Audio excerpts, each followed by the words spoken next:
public education and awareness on important current developments in the maritime sector in the region.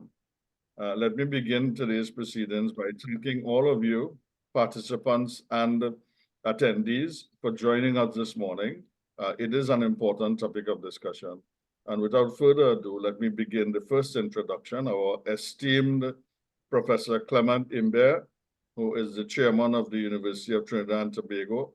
Professor Imbert holds the Order of the Republic of Trinidad and Tobago, and he's also the chairman of the MIC, which is another training institution in the country of importance with respect to technical vocational training. And he has spent his entire lifetime working at the University of Trinidad and Tobago. So to begin, Professor Imbert, the University Professor Emeritus in the Mechanical, Metallurgical, and Manufacturing Engineering at the University of Trinidad and Tobago, St. Augustine. He's the chairman of the Board of Governors of the University of Trinidad and Tobago. He is a fellow of the Association of Professional Engineers of Trinidad and Tobago and a registered engineer of the Board of Engineering of Trinidad and Tobago and a fellow of the American Society of Mechanical Engineers. He's an avid researcher and administrator of the steel pan, which is our own national musical instrument, and it is world-renowned as being the only new musical invention of the 20th century.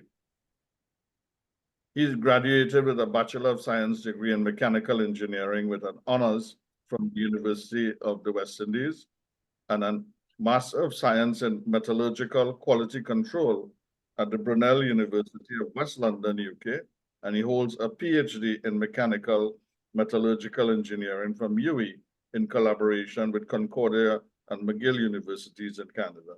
So he has a very broad global experience when it comes to education.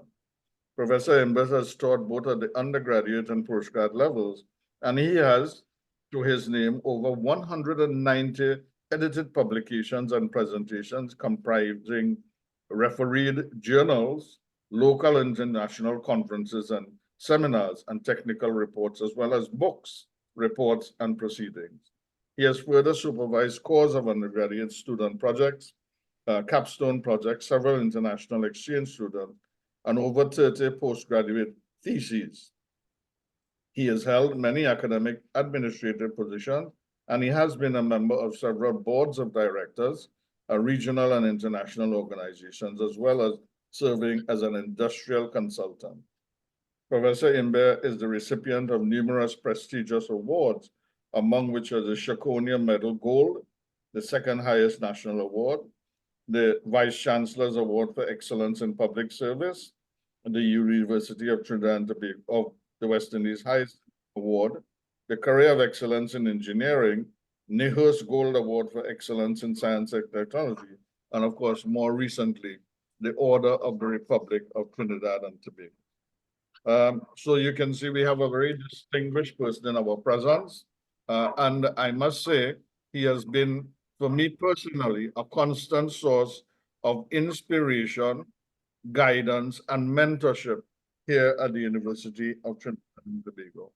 Let me now invite Professor Imbert, who has agreed to sponsor this series of webinars, to say the opening remarks. Professor? Yes, thank you, Professor Behari. And good morning to everybody. Well, good morning and good afternoon, good evening, if you're in other parts of the world. I was given 15 minutes for these opening remarks, but there's no reason for me to take so long. The time should be spent on the presentations by experts, not by me prattling away for too long. 5 minutes is enough, as I think I should really be brief and add my welcome to everybody, presenters and participants alike, and to thank the speakers, particularly the distinguished array of speakers, for agreeing to make this a meaningful and educational exercise, dealing with experiences in Australia and the Greek islands, technical issues, management, logistics, and of course, economic feasibility, most importantly. I also would really wish to thank the participants for their interest. And this is being recorded, so we will, for those who were not able at relatively short notice to participate, we will have it available in some form from the university for those who have missed it. Now, why this webinar? Well, the Center for Maritime and Ocean Studies of the University of Trinidad and Tobago is proud to sponsor this webinar. And it's really the university sponsoring it, not me personally. This webinar on short sea shipping in the Southern Caribbean. It's part of a series of events intended to create a forum for public education and awareness on topics of current interest to the maritime industry. Some of which I am speaking here, some of the words I'm speaking here, was plagiarized directly from the concept note that Professor Bihari wrote. So we must commend him, Adrian Bihari, for organizing yet another international webinar on a timely and important topic. I should say that the Center for Maritime and Ocean Studies of the University of Trinidad and Tobago is a proud host of the MTCC, which is the Maritime Technology Cooperation Center Caribbean, which is one of 5 regional centers worldwide developed under the global MTCC network project. The MTCC Caribbean has been lauded and commended, of course, by the IMO and the EU for its excellent work, and the support of these 2 institutions have been extended beyond original expectation. So we are dealing with an institution and a program, a center at the University of West Indies that is highly regarded internationally. As you will hear, some Caribbean governments are currently considering the creation of an intra-regional cargo and passenger ferry service in the Southern Caribbean.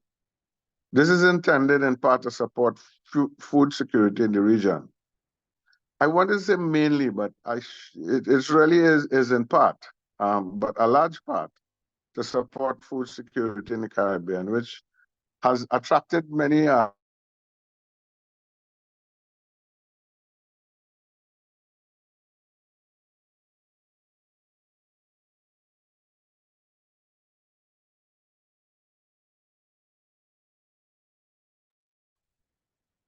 and soon gas, and they have a large landmass compared, of course, to the other Caribbean countries, or the other countries close to the Caribbean.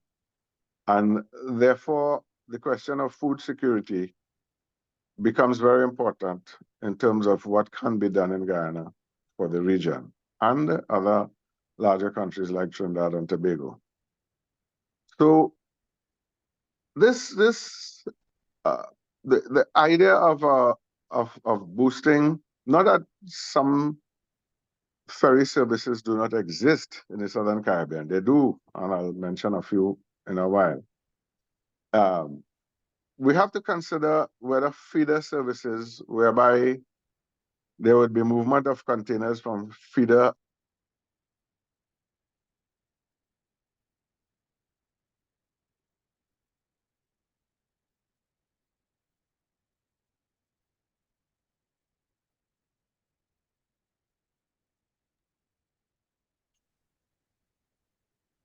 is mute.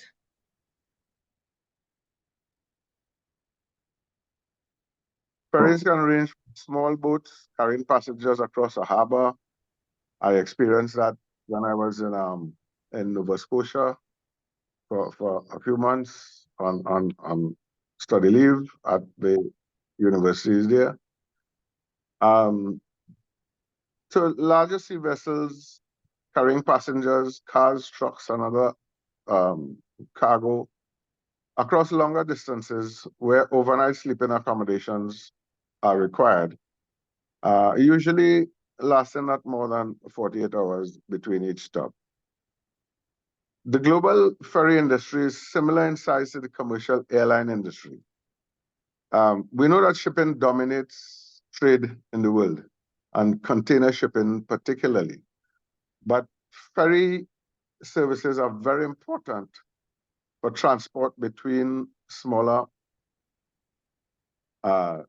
distances, and again, particularly in both smaller and larger countries. For instance, countries like Bangladesh, Indonesia, and the Philippines, they have large populations, but they depend on ferries as one of their primary modes of transport. In the US, most developed country in the world, there are nearly 500 terminals in 75% of the states in the US.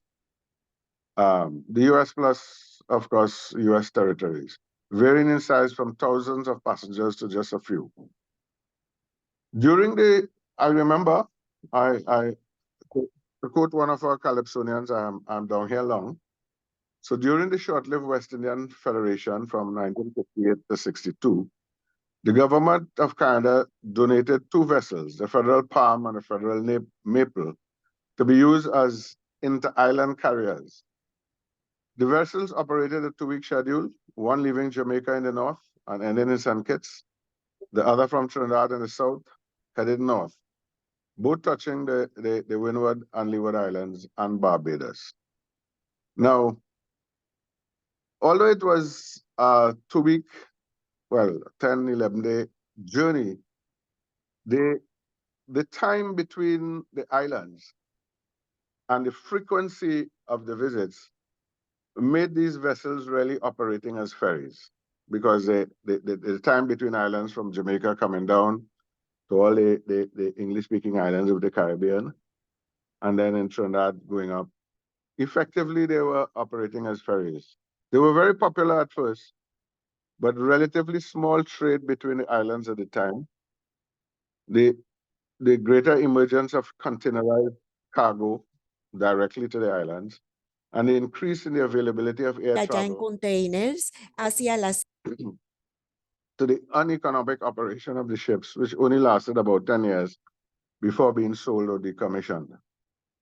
There are several ferry services in the Caribbean, however, that exist and continue to exist, particularly among the small islands in the middle and northern Caribbean, from Grenada up to the Bahamas, with vessels of varying sizes, of course.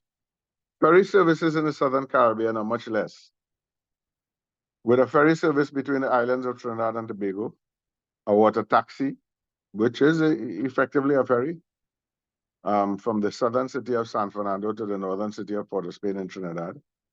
And there are launch and pirogue type transport that is also available to the small islands northwest of Trinidad and to Little Tobago from Tobago, which islands form part of the nation of Trinidad and Tobago. Recently, I heard of the re-emergence of a ferry service from Trinidad to Venezuela.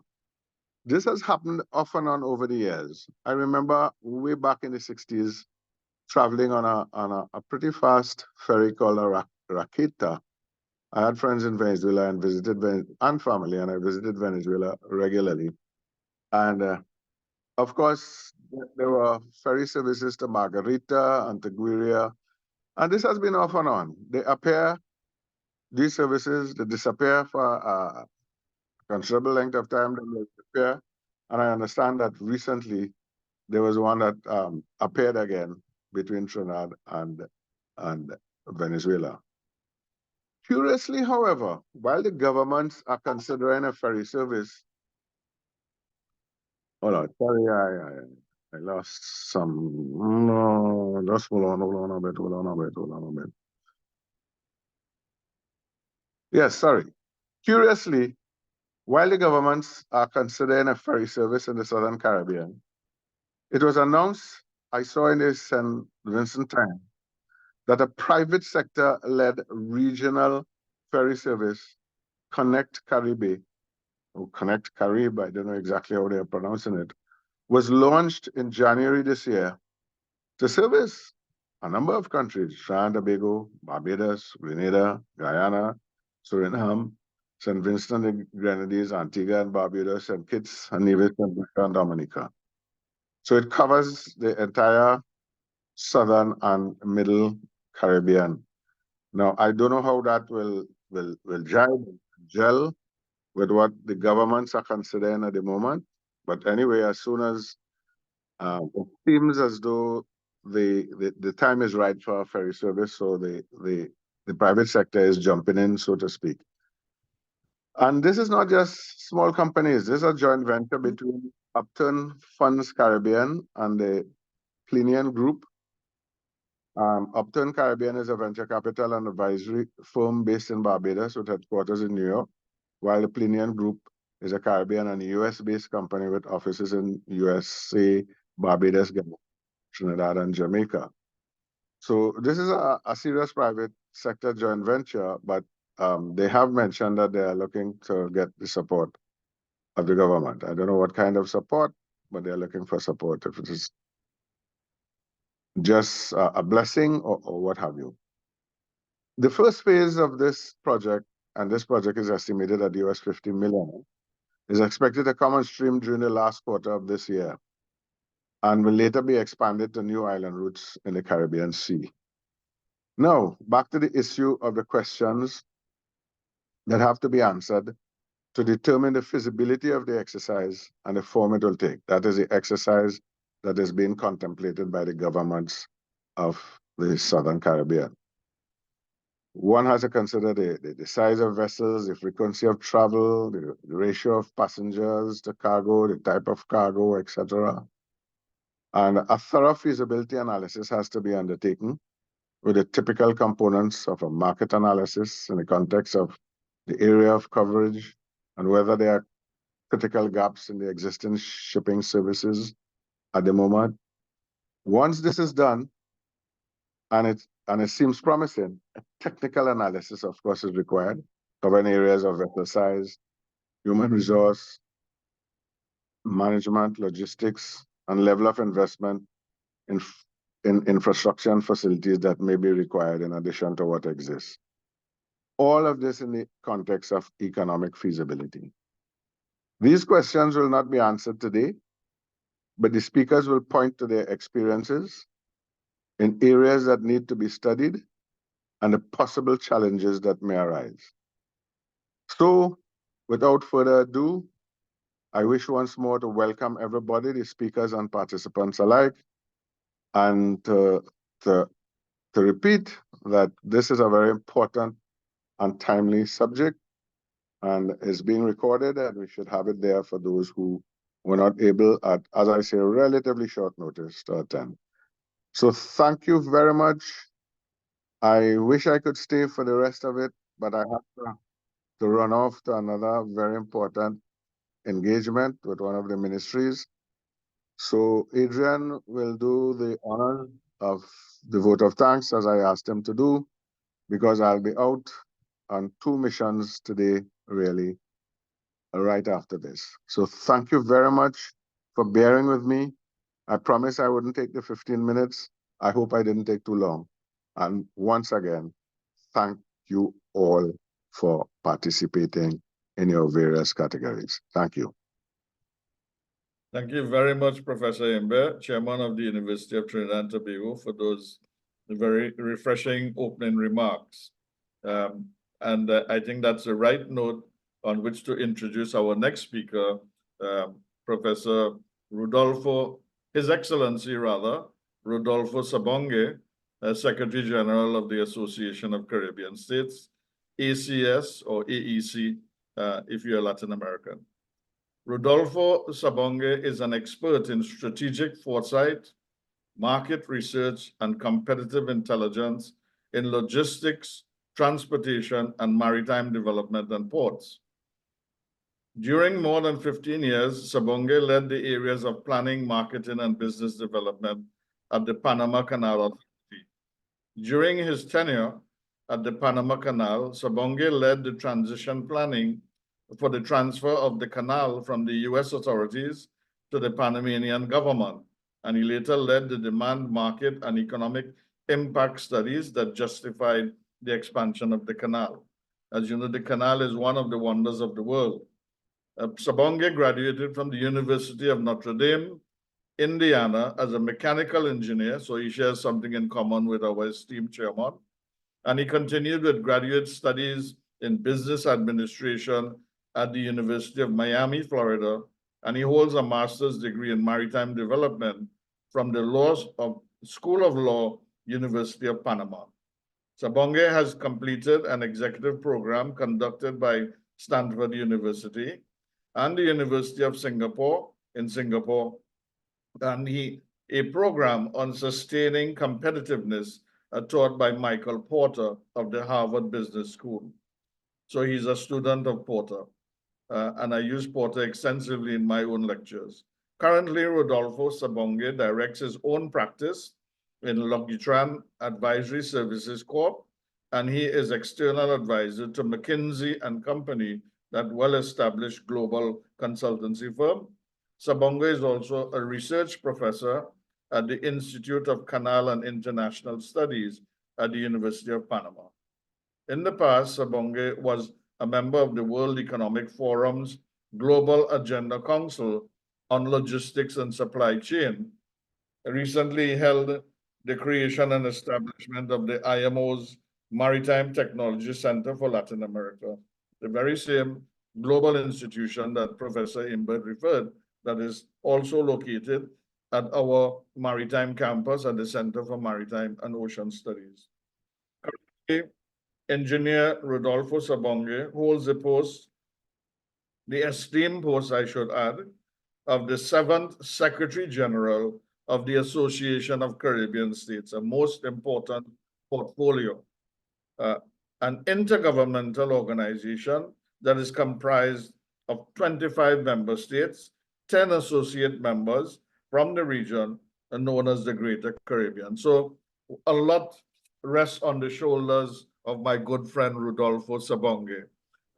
We have sat on other panels on a previous time at the CIBC First Caribbean Infrastructure Development Conference, so we know each other well. With those words, let me introduce His Excellency Rodolfo Sabonge to deliver the feature address. Thank you. Thank you very much, Chairman of the University of Trinidad and Tobago, Professor Clement Imbert. Esteemed panelists and colleagues, I know many of you, members of the public in general, students, a pleasant good morning to all. It is indeed a privilege to welcome you all to this seminar on behalf of the University of Trinidad and Tobago. For at least 2 decades now, the UTT has been empowering youth and professionals with industry-relevant knowledge and skills, not least in relation to port and maritime development that is the backbone of our island economies. I have the privilege of having been the director of MTCC Latin America and participating in the IMO efforts in which UTT also leads the MTCC Caribbean. It is a separate but related effort in that maritime transport has been identified as a significant contributor to CO2 emissions, and the MTCCs were created as a way to coordinate regional efforts to better measure and reduce CO2 emissions from shipping. Given the geographical dispersion of the Caribbean states, you would say that the region should have a rich maritime heritage with a long history of seafaring traditions and trade routes connecting our diverse islands and coastal communities. From the days of the indigenous navigating our waters to the era of colonial trade networks, the maritime sector was the lifeline of our region, facilitating the exchange of goods, cultures, and ideas. What is ironic is that in the past, connectivity may have been easier than in the present. The COVID-19 pandemic made a statement in the way it disrupted global supply chains. It did it in 2 ways. The disruptions reduced the availability of regular shipping services and also air. And for those that remained, costs skyrocketed. In fact, one of the most interesting consequences of the COVID-19 pandemic is that the largest shipping lines made record-breaking profits. So while the world was suffering from one of the worst economic crises in history, shipping companies were benefiting from the situation. This is something to keep in mind as we look for solutions and ways to improve transport and connectivity amongst us. The message here is that we should not wait for the market to solve our problems. Solutions will not come from external parties. And if they do, it is very likely that they will not respond to our needs. We need to take a proactive approach both to understand our needs, but also to develop viable strategies that take into account the operational realities of our region. In looking for solutions, and specifically regarding short sea shipping, there are fundamental questions that must be first addressed if we are to ensure the success of regional SSS services.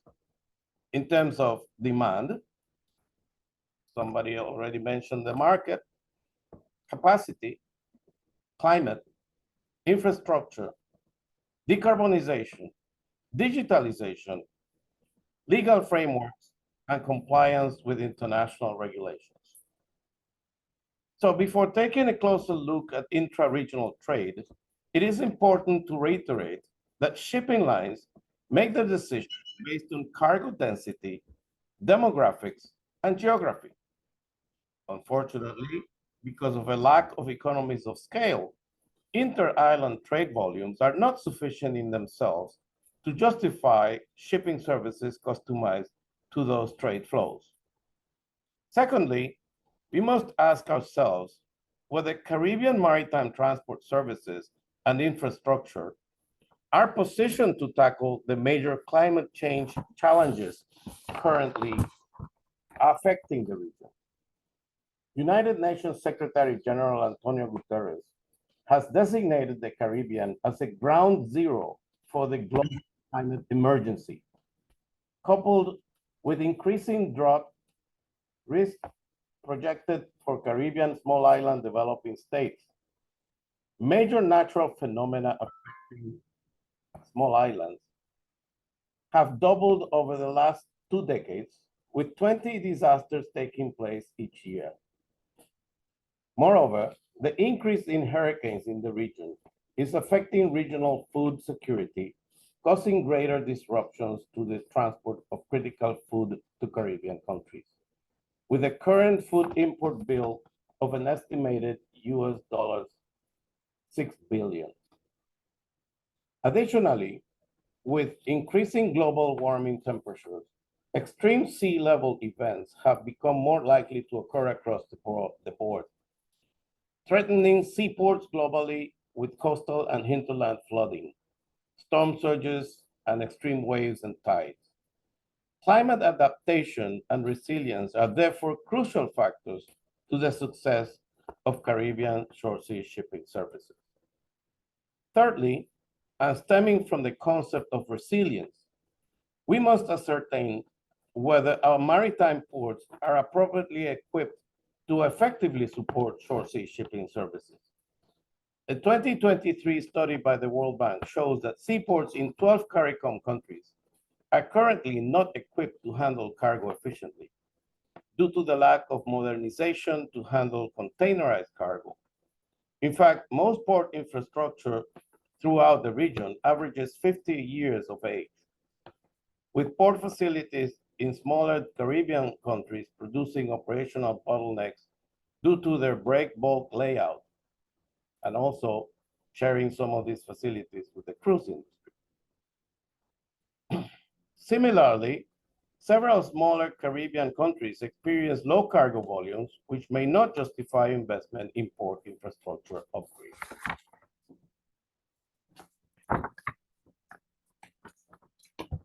Fourthly, will Caribbean short sea shipping services adapt to the global drive for decarbonization in maritime trade to ensure their sustainability?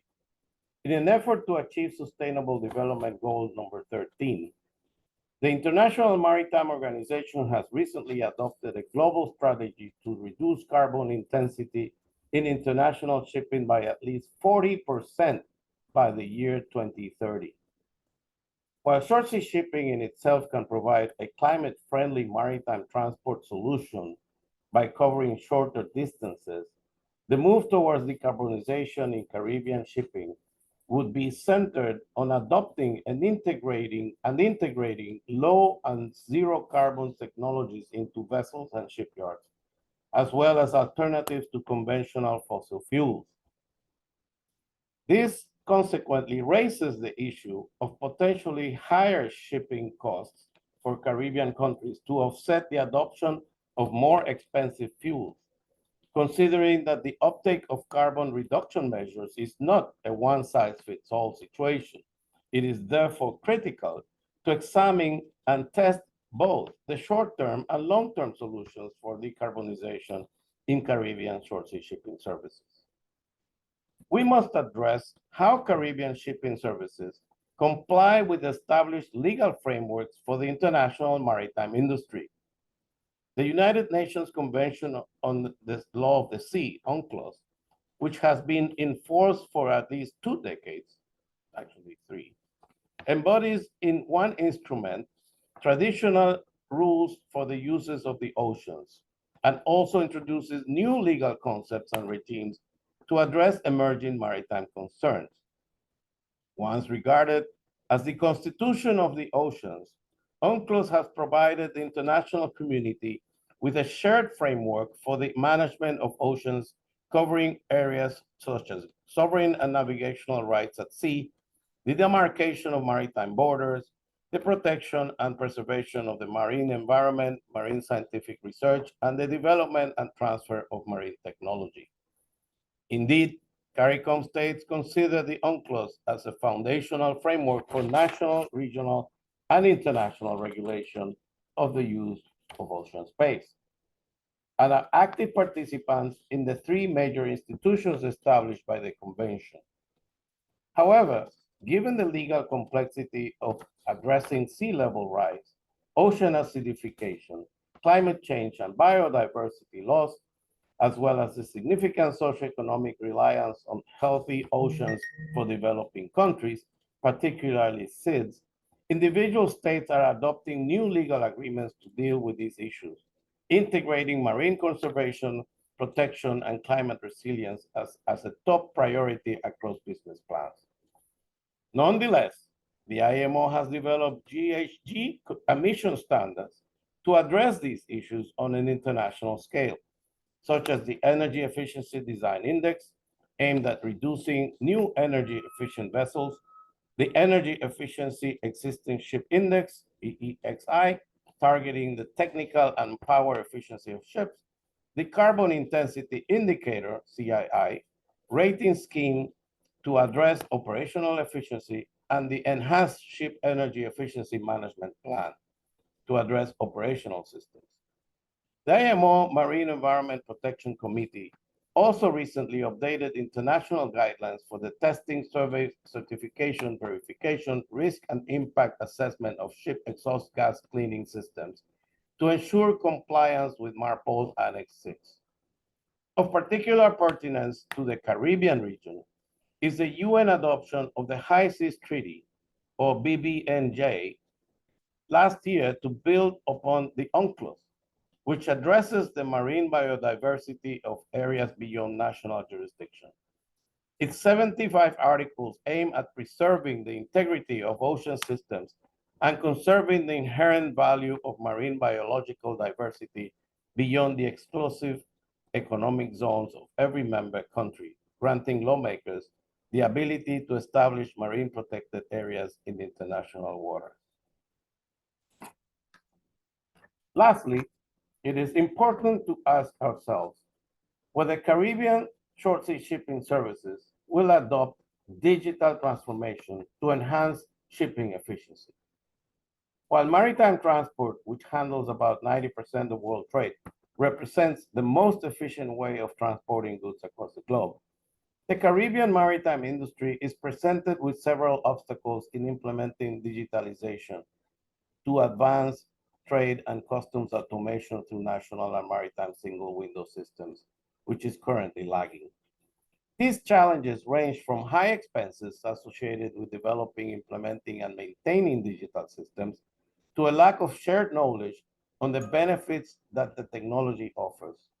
Moreover, obstacles in adopting blockchain technology in the maritime industry include the lack of investment initiatives, a low level of blockchain diffusion through the supply chain, risk aversion, high cost of licensing fees for software, consultancy services, and ICT training, government legislation, the organization size of shipping lines, infrastructural deficits, and a lack of technological coordination between regulators, policymakers, ship owners, and shipyards.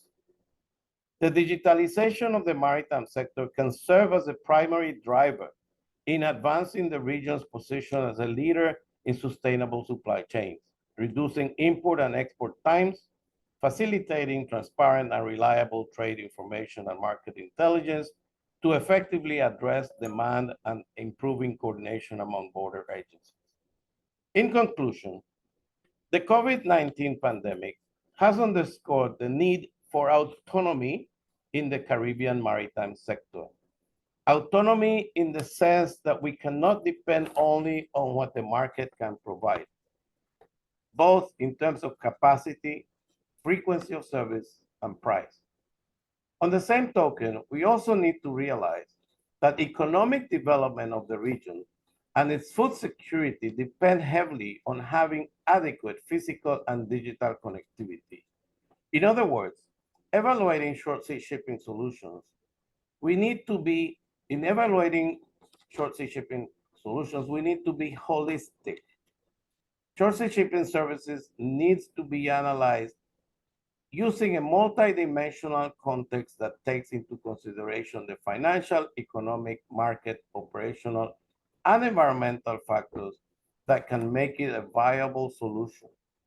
One that addresses national and regional concerns related to implementing climate resilience, modernized infrastructure, decarbonization, digitalization, and regulatory compliance.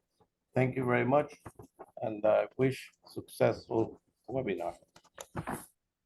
Thank you very much, His Excellency Rodolfo Sabonge, for a most interesting and informative feature address. I would like to ask you to invite you to join the panel discussion later this morning.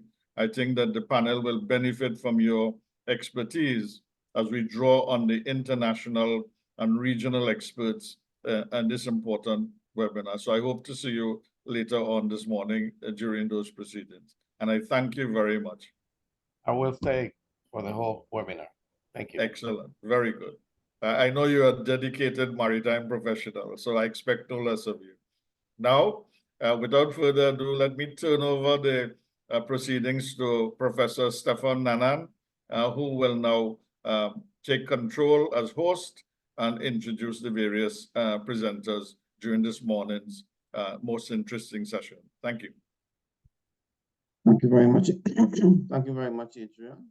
And thank you, Secretary General and Professor Imber for those opening remarks and setting the context for the webinar.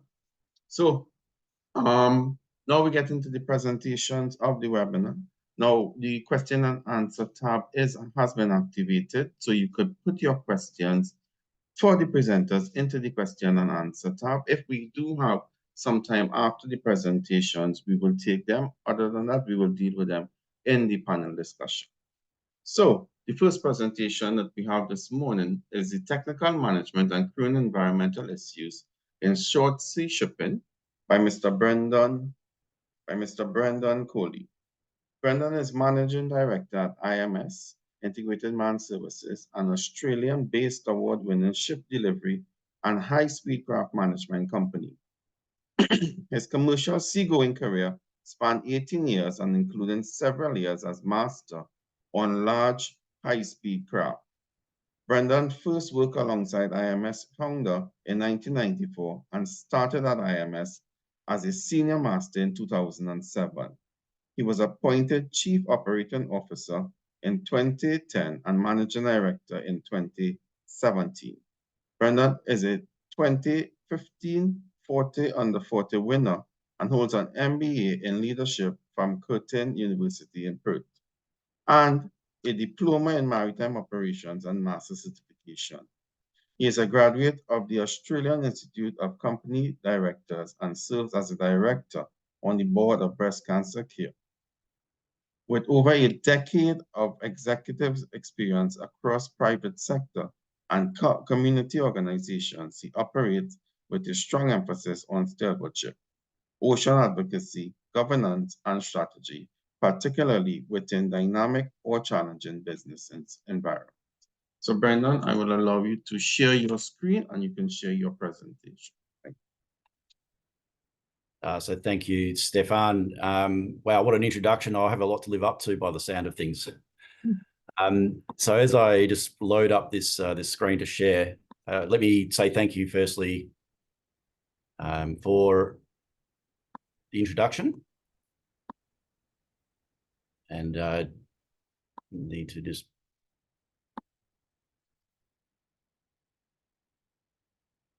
apologies. So the the bar at the top is actually making it difficult to hit the relevant button here. So bear with me. No.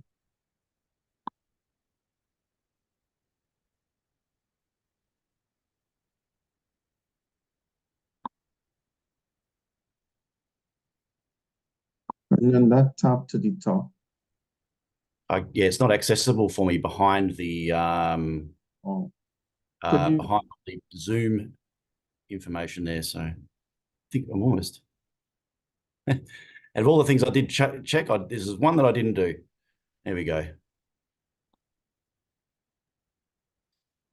So we're in. Thank you. Sorry, thanks for your patience here.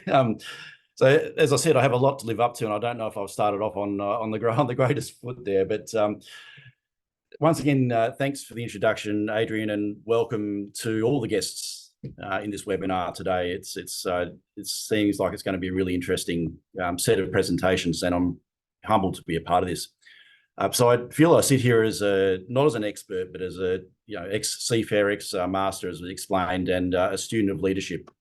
But I do see today as a great opportunity for us to learn from each other. My hope is that at least each one of you has some takeaways from this webinar, and certainly from hopefully my presentation today that can be used for good.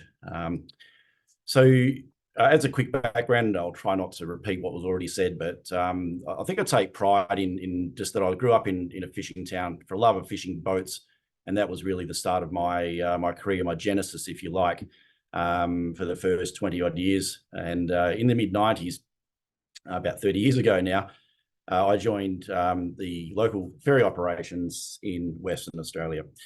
I'll fast forward that a bit because we've already been put through the paces about my journey into IMS, International Maritime Services, but we do specialise in high-speed ferries, and since my joining, we've been on a journey of sustainable growth in ship delivery and management of ferries, primarily in Commonwealth countries, and that's the kicker, that we do keep to a very sharp focus, including Australia, Malta, UK, and of course Trinidad and Tobago, where we did operate the ferries on behalf of NIDCO for a few years.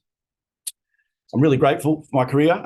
It's taken me across all 7 continents, 55 countries, and I've met some amazing people, made some lifelong friends, some of which are in this webinar today, and all that whilst developing a love for the ocean.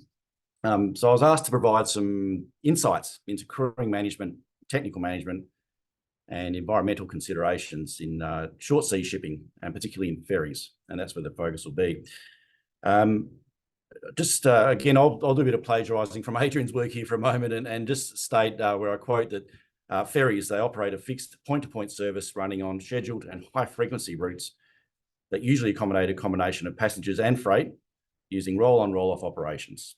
They service well-defined connections and include passenger and freight interactions. So that's the focus of my my presentation today. Importantly, with the crewing piece, it's those folks that are on board the vessel when they do get up and running that are at the coalface of these operations and of utmost importance. And we need to, of course, remember that as we go through. So over the next 10 minutes or so, I'll take you through an overview, if we've pretty much done that, of the three areas that I'll be talking about. So the technical, the crewing, and environmental pieces, and with a bit of focus on ESG, which of course, environmental and social governance. You'll get the idea that it's very multifaceted, it's very complex, there's a lot there, and I'll do my best to synthesize that through exploring the specific challenges associated with our business in relation to ferries, then look at some opportunities and of course, some key takeaways. I'll have allowed a bit of time, hopefully at the end of this presentation, for any questions. It's been touched on, but quick statistic, I think this will be covered again maybe more than once, so I won't labour on it, but 4.3 billion passengers in 2019 found themselves on ferries. And as was already mentioned, that's almost an equivalent number to air travel. So it's big business. 373 million cars as well in that same year. It's the relevance here is that these most of these services on the ferries are integral parts of the larger short sea shipping routes. So crewing management, promised I'll firstly focus on that. According to the IMO, there's almost 2 million seafarers around the world. That's in all shipping. The majority of whom are engaged by third-party ship managers. So some global players in this field include V-Ships, Anglo Eastern and OSM Tome, for example. So the crewing management involves a coordination and administration personnel who work on ships, and it encompasses various tasks related to ensuring safe and efficient operations, including identifying and hiring qualified crew to fill positions, which involves recruiting from all across the world, vetting the candidates for their relevant skills, qualifications and experience. We need to provide ongoing training and development to those crew to ensure that they are equipped with the necessary skills and knowledge to perform their duties safely and effectively. We then need to deploy these folks by creating schedules and assigning the crew to specific vessels, flights, and different routes based on their different factors such as availability, their qualifications and other regulatory requirements there. So we need to manage travel agents and accommodations, travel arrangements and visas, accommodation and other logical and logistical aspects for crew members, especially intensive for those who reside internationally and work on vessels in remote locations. We also need to ensure that the operations comply with all relevant industry regulations, such as the Maritime Labour Convention, local labour laws, and the highest, of course, of safety standards. It involves maintaining accurate records, conducting audits, addressing any compliance issues. Our particular organisation does that through a ISO accredited system. Really important is the crewing managers have empathy for the crew. As I said, these are the folks that are at the coalface of the operation. It's the manager's responsibility to address their physical and mental health and well-being. The morale of all crew members as well by providing timely and appropriate support services to those in need, quickly and effectively addressing grievances and promoting a positive work environment. We have an initiative for our crew these days. It's recently implemented, and a lot of Australian companies do this through an employee assistance program, EAP, which we can pass through, and they provide counselling for crew that are in need. We have to remember to get folks that these people have families back at home. They often have tragedies that happen during these sorts of times, and we need to make sure that our crew are well looked after in those instances. Final piece here is facilitating just effective communication and collaboration amongst the crew, management, other stakeholders, including the regulators, vessel owners, the general public, the community that they engage with, to ensure the smooth operations and address any issues or emergencies that may arise. So overall, effectively, an effective crewing management company does play a crucial role in ensuring that freight and passenger services do run safely, smoothly, and of course efficiently. The technical management of ferries involves overseeing the operational maintenance aspects of the vessels to ensure their safe and efficient operation. Often this can be performed by the same company responsible for the crewing management, as in our case. It does include a range of responsibilities aimed at maintaining the vessel's technical integrity, complying with regulatory requirements, and optimising performance. And I'll run you through some key aspects now of the technical management. So first is around the maintenance, implementing and maintaining that maintenance regime supported by or with an effective planned maintenance system to ensure all components of the ferry are regularly inspected, serviced and repaired. That includes, of course, all machinery, propulsion systems, electrical systems, structure and safety equipment. We coordinate repairs and major overhauls as necessary, including arranging for dry docks and milestone dockings are required, or on occasion for emergency dockings. We're designated as managers of the vessel. So we'll employ technical superintendents, ship managers, designated persons ashore, company security officers, be responsible for ensuring that the ferry complies with all the relevant safety regulations and industry standards. Involves regular inspections, audits, certifications to verify that the vessel meets all the required safety and environmental standards. So through a decent and proper safety management system that's dedicated to this type of operation, the technical managers develop and implement all the emergency response plans to ensure and procedures to handle and ensure contingencies such as fire, collisions, groundings, etc., are dealt with in the appropriate way with the appropriate authorities. We maintain and procure adequate inventories of spare parts, consumables and equipment to minimise downtime and ensure prompt repairs when needed. And we touched on the crew training, but we do need to provide vessel-specific training as technical managers to develop programs for all the crew to ensure they have the necessary skills and knowledge to operate that particular vessel. And this is most relevant under the High-Speed Craft Safety Code as well. And of course, some owners, not all, would require a technical manager to run the technical operations budget effectively, including forecasting maintenance costs, monitoring expenditures, and identifying cost-saving opportunities, without compromising safety or performance. So overall, the technical management of the ferries is essential for ensuring the reliability, the safety, and regulatory compliance of these vessels right across their lifespan. This is a piece that's a little bit closer to my heart here, but it's extremely relevant, and I will run you through how I think this rolls. So you will hear me refer to stewardship a little bit more from here on in, because it's close to my heart. And when I'm talking about stewardship, I'm talking about the responsible and ethical management and protection of natural resources, ecosystems, communities, and societal well-being in general.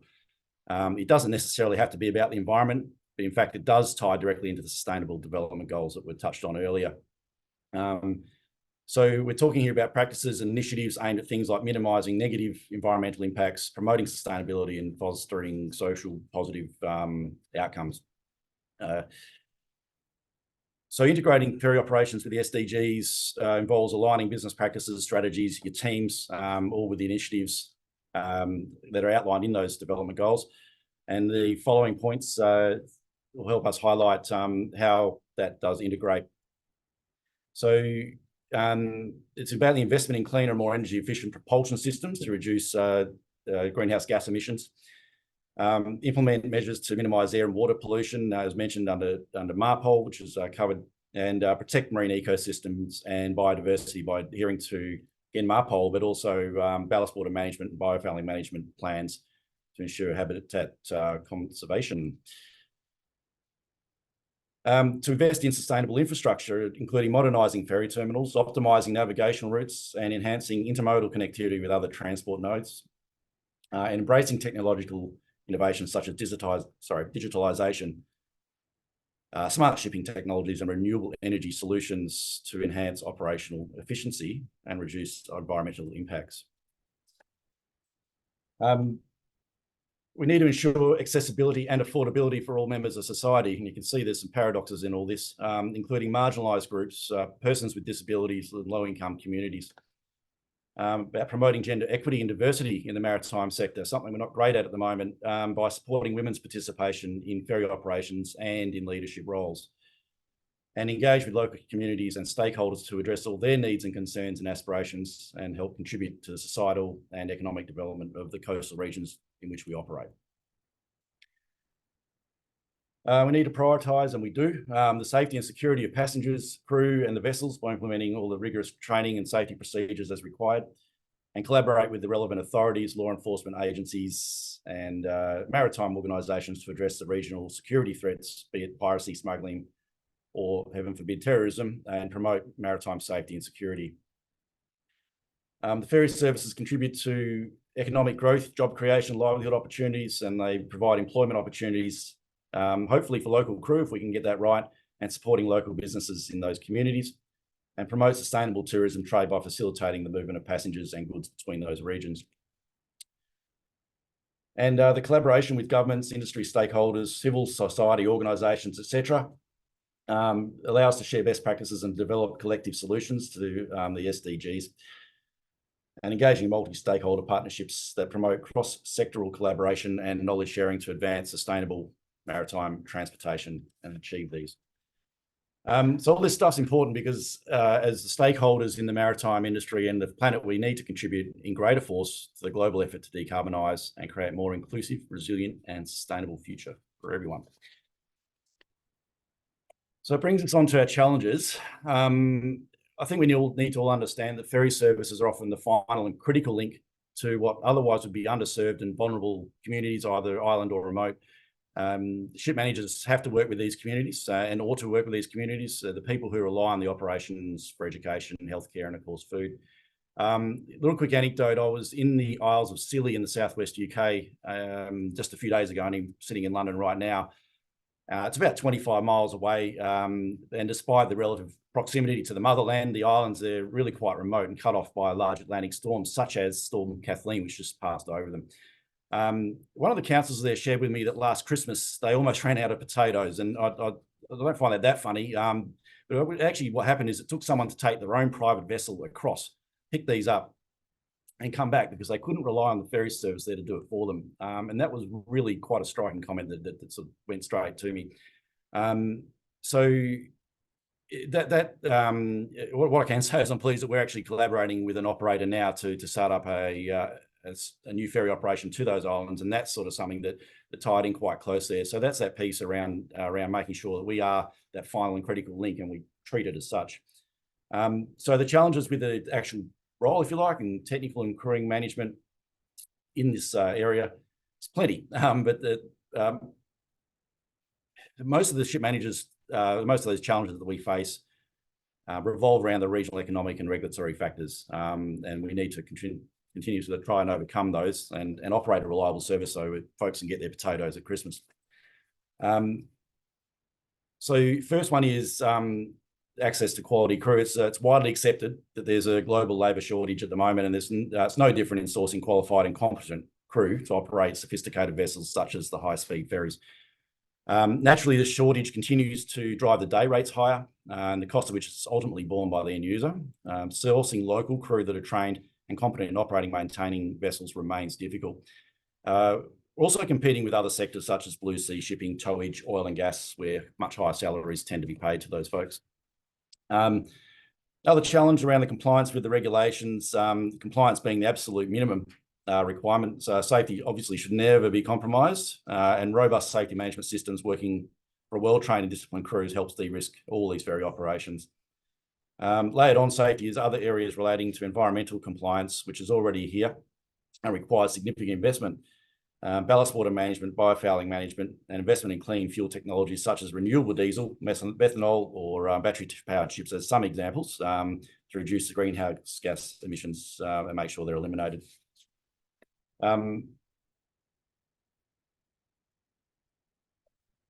Most operators have to wait till either mid-cycle life cycle upgrades or renewals of the current vessels to invest in this cleaner technology. So there's a challenge there as well as getting this up and running soon enough. And equally, and it was mentioned again earlier, significant shore-based infrastructure also needs to be upgraded to suit these upcoming alternative fuels, and thus becoming a chicken and egg scenario. We're hearing a lot of stories about people wanting to build vessels to go to ports, but the port infrastructure is not in place. Port infrastructure is not wanting to be put in place because the vessels aren't there to use it. So there's this cycle that needs to be broken. That takes me to my next point. And the final one in this piece is the short sea shipping is subject to environmental regulations aimed at reducing carbon emissions, and rightly so. The first point is to acknowledge we operate in a very hard to abate industry, but we can and must do things in small steps starting today. For example, does the operation have access to supplies of renewable or biodiesels? Can the vessel operate on blended fuels as a starting point? Simply waiting for an answer to come through on whether methanol, ammonia, or battery power in 10 years or more isn't enough to do for us to do. Can we get more short sea shipping operators to be progressive? I did note DFDS in Europe, for example, they encourage their customers when they buy a ticket to participate in carbon offsetting or carbon insetting programs when they're purchasing those tickets. So rather than opt in, can we look at options for opting out? Another anecdote, I just recall seeing data recently on some countries who shifted their organ donorship from an opt-out to an opt-in. Sorry, the other way around, actually, opt-in to opt-out. And they went from a roughly 20% uptake to nearly 80% uptake by changing that. So people tend to take the easy route out and either stay opted in if that's the default. So it's about being encouraged to enough to reduce and eventually eliminate single-use plastics from operations and starting at home, for example. And of course, with all this, we can't ignore the significant increase in the cost of capital over the recent years, adding to the uptake on some of these solutions remaining more challenging.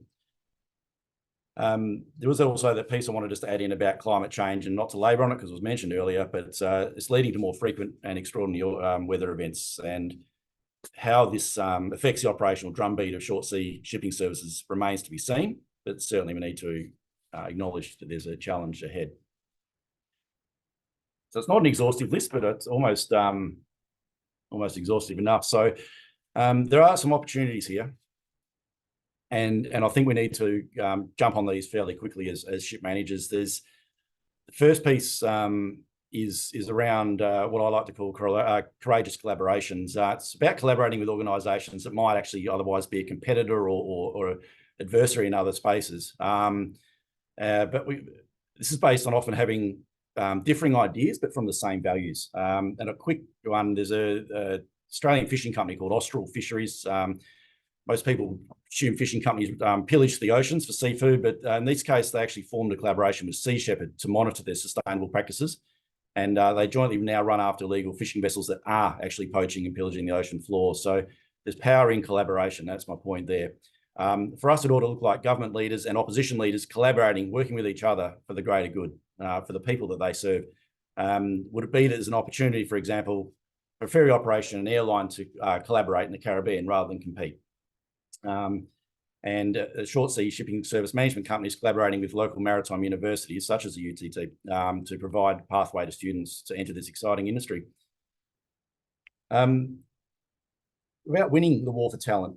So there's a piece about that where we need to make no mistake that many industries are chasing the smart kids of the future. Mining, tech, they're investing resources in attracting candidates beginning with the senior high school and college years. Kids in the upcoming generations, they're smart and they will help our industry turn a new chapter. Fully autonomous ships are coming our way, but we need a sense that they're a long way away still before they're fully autonomous. So in the meantime, we need to, and the maritime world needs to collectively recruit young people with a focus on local. Initiatives for crew managers operating with the Caribbean could include visiting local schools and providing scholarships for maritime studies, assisting with gateway career paths for younger generations in maritime operations, engineering, technical leadership.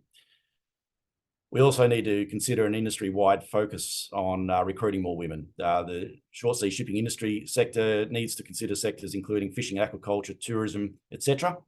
They're also trying to attract and retain this talent. So perhaps there's some collaboration that we can touch on there too. So we're witnessing still a lot of greenwashing around the world. And so much so that there are government watchdogs that are being tasked with identifying these organisations that are sometimes deliberately bending the truth about their environmental efforts. There are some more fantastic progressive operators of ferries around the world. I mentioned DFDS, FRS are now in the process of acquiring a ferry operation in Guadeloupe. I can wonder if they are seeking opportunities in the region after a cash injection from their recent sale as well. So I would say this about the ESG piece. We can do good, be good. If you're a bit unsure where to start, you can choose one SDG that resonates with you and focus your ESG efforts on that one and one alone. And as the Chinese proverb says, the best time to plant a tree was 20 years ago. The second best time is today. So we covered the main concepts around technical management, the crewing management, and the environmental piece, discussed the challenges around marine labour, the regulatory compliance and transition to net zero. And we looked at opportunities, particularly through the Courageous Collaborations, winning the War for Talent and Stewardship. And I would just like to lean into stewardship as I wrap up here, one little bit more. This is what I think I'd like everyone to take away from this, at least one piece of it. It's next level leadership. It's taking what's gifted to us, enhancing it by focusing on the people, planet, and profit, and then passing it to the next person with interest. It's the notion that we leave everything on the planet in better condition than we found it, and being comfortable that future generations, the people that don't yet have a voice, will never know that you did this. So it's kicker is you leave ego at the door. So I'll just leave it at that. We got over 4 billion people that rely on our services every year, and we must bring our best selves to the table when we're serving them. So I'd like to say thank you. It's been a fantastic opportunity to present, and I'll just leave you on this. A few hands on the planet there. I'll leave you this one. If anyone wants to get in touch with me, you can shoot the QR code there. That'll take you to my LinkedIn profile where you can send a connection request. And I'll let Stefan take over and moderate for any questions. Thank you very much, Brendan. I'm bringing insight into the challenges in the crew and the technical management of these ferries, and also tying it into the sustainable development goals and offering what is required to offer the ferry service in a sustainable manner. You touched on the environmental regulations and compliance that all of the shipping industry is currently trying to become in compliance with. So we know there are challenges there also on the ferry sides also. So as I mentioned, the question and answer tab is open. You could use the question and answer tab to put your questions in. And Brendan, what we will do is, I'm not seeing any right now. So what I will do is we'll continue with the presentations, and just before the break, if there are any come up, we will open the floor for questions and answers. Yeah. Very good. All right, thank you very much, Brendan. So the next presentation is by Dr. Maria Lekakou, Short Sea Ferry Services, the Greek Experience. Dr. Lekakou is a professor in maritime economics in the Department of Shipping, Trade, and Transport, and the Dean of School of Business Studies in the University of Aegean. She is coordinator of the Committee for Blue Economy named Aegean Archipelago. She has a long-standing experience in shipping and maritime policy as advisor to the Minister of Mercantile Marine, member of the National Regulatory Authority for Maritime Transportation, and now she is a member of the National Steering Committee for Cruise and acting as the maritime expert in many national or European bodies and fora. Maria Lekakou is co-author of books, chapters, and peer-reviewed papers examining European maritime policy, shipping competitiveness, island transport, and cruise tourism. And she has studied coastal shipping, short sea shipping policy, maritime tourism, maritime governance, cruise industry, passenger shipping, labor affairs, as well as European policies related to liner shipping, maritime competition, and sustainable blue economy.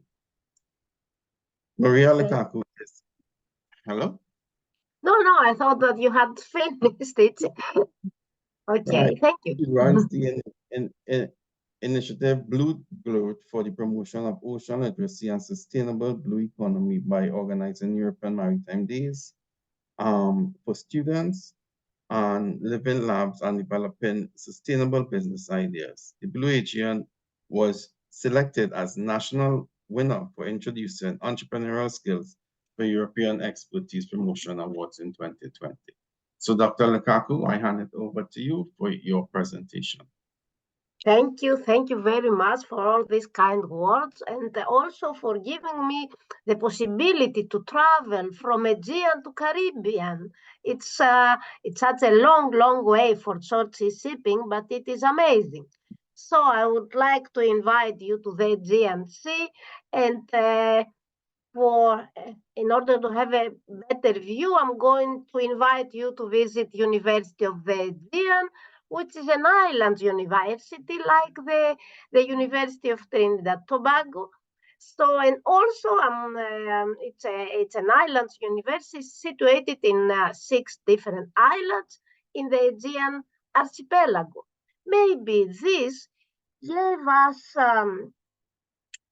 the possibility to study and to work on ferry transport, I could say, not from doing desk research, but I could say experience-based research. So I'm going to discuss in our way and from the Aegean with all these ideas, notions, and big issues that were raised before by our esteemed speakers, but from the bottom-up way. We are going to play and we are going to give voice to the people, the users, and the islands regarding financial and transport issues that usually emerge from islands, mostly transport, where islands are served by ferries. So it's already said that ferry industry has huge economic impact. This was not clear for many years ago. Even myself, that I have studied and researched a lot on ferries, I was modest about the impact of ferries, because we are all of us, we are focused on liner shipping business, on bulk shipping, on trading of oil or of containers. But from year to year, and where the idea of short sea shipping was firstly examined and studied, we realized that there is a lot of potential on this ferry business, and mostly on short sea shipping. So this was a change to the way, to the perception of short sea shipping and not its impact. So my presentation for the Greek ferry experience, I could say, is based on the hypothesis, on the issue of the significance of sea transport for national cohesion and the economy of the coastal island regions, and the necessity of measuring its effectiveness, but through the eyes of the people, I would say. Going back to the data and the configuration of the network, and just to introduce you to this island economy and the Greek economy in general. We are talking about 120 inhabited islands where 13% of our population lives. We have 4 island regions, the North and the South Aegean, which is the most extended, and the big island of Crete, and the Ionian Islands that are situated closer to the mainland. Having faced a big decline of our GDP during the financial crisis, which is not the case anymore, we are moving forward, we have to take this into consideration. Almost 13% of our total workshop is based on the islands, and data says that there is a big dependency from tertiary sector, mostly from tourism. We have faced high unemployment rates and high percentages of people that are at risk of poverty and social exclusion. Although that we have a strong presence of tourism, at the same time we have a low level of employment and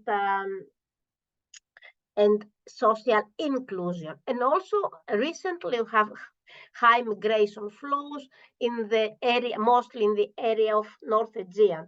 This is the scene of our regional economic and social characteristics. And also you could see the configuration of the network, which is a mostly centripetal network based on the port of Piraeus, which is close to Athens, and it is the hub of the coastal shipping network. The island-to-island links are limited, and they not form the central characteristic of this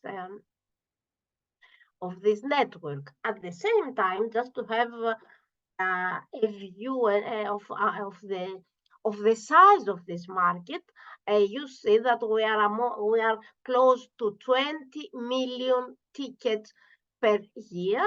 So we are a big ferry market, occasionally the second in the European level, following the Italian market.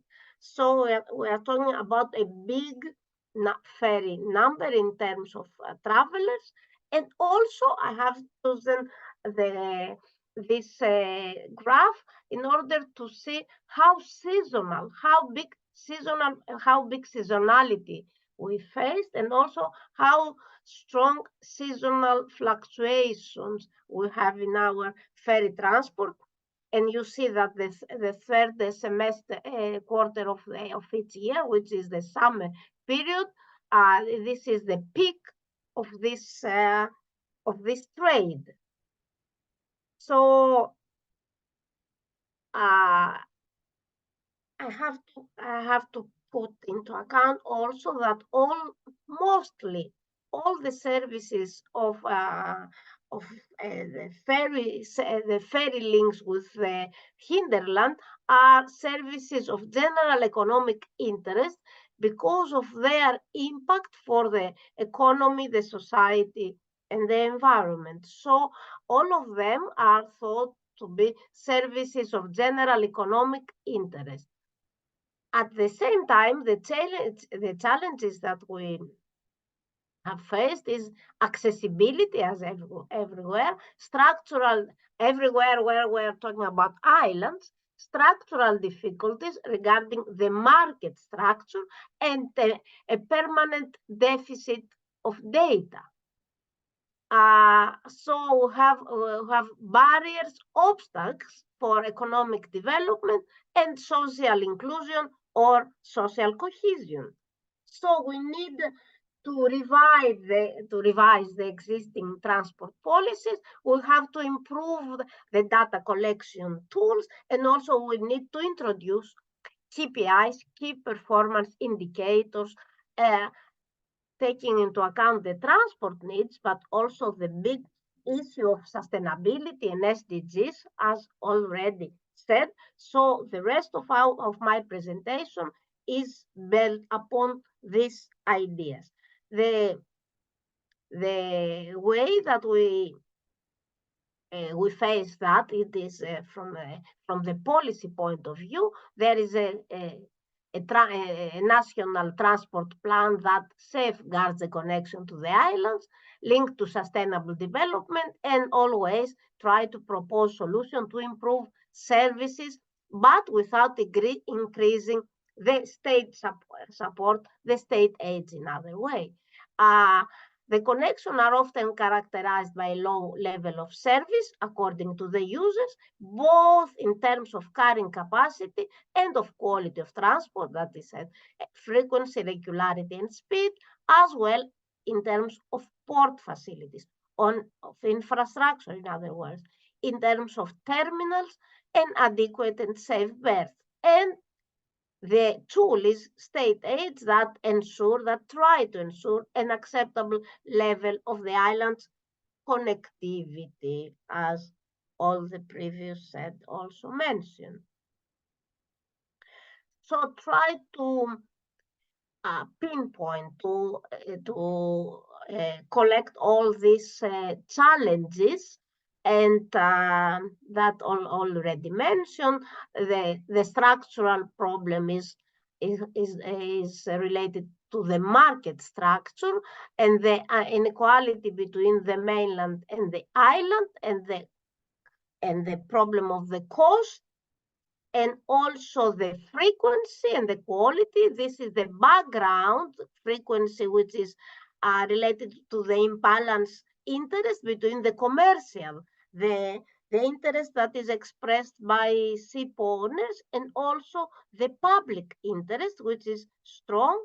And also in terms of quality, we have low satisfaction according to the perceptions expressed or identified by the users. And also all this in a heavy seasonality. And this is also a very critical parameter for this puzzle. So the way that we try to handle this is how to build a connectivity that it is related with adaptability to the need, affordability because of the public service character, accessibility because of the character of the island, and acceptability. So for the governance, that the issue that all these transport characteristics and mostly prices and frequency should be acceptable by the users. So this was the framework. Having said that, and to give some more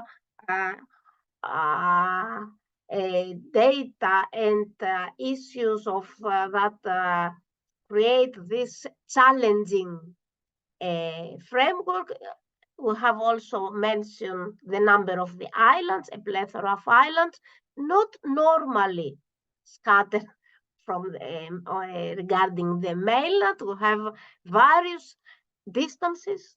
We have high and low volumes of traffic, heavy seasonality, heavy state intervention, not qualitative and quantitative aspects for the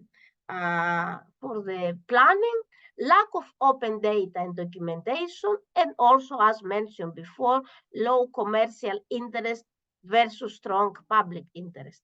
At the same time, just some volumes in terms of EU, and also how important is for MED the passenger traffic volume comparing to Baltic and North Sea.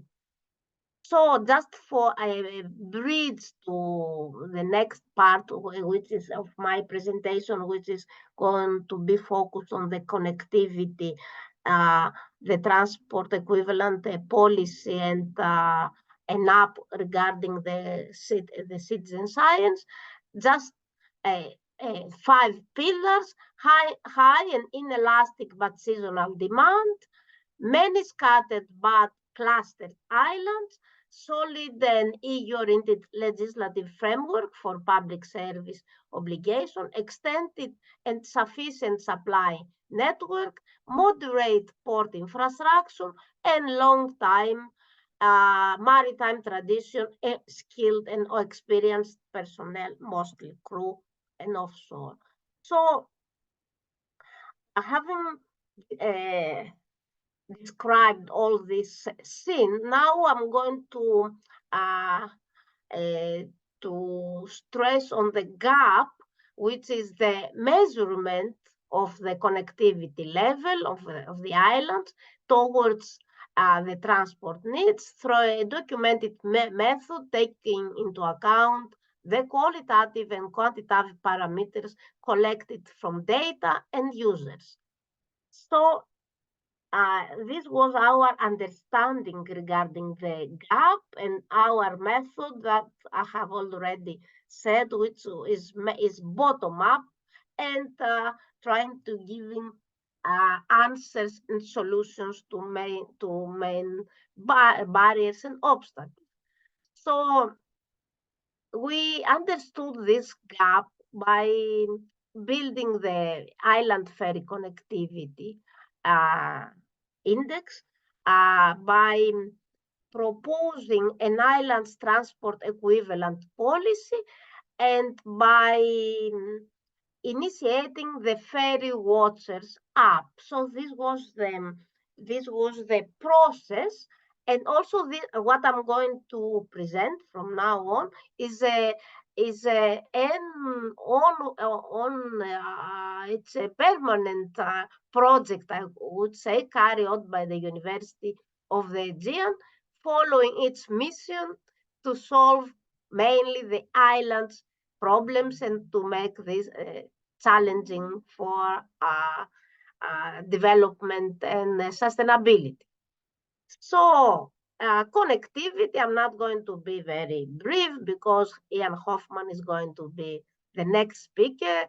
So, but for ferries and passenger transport, it is the aviation that gave us most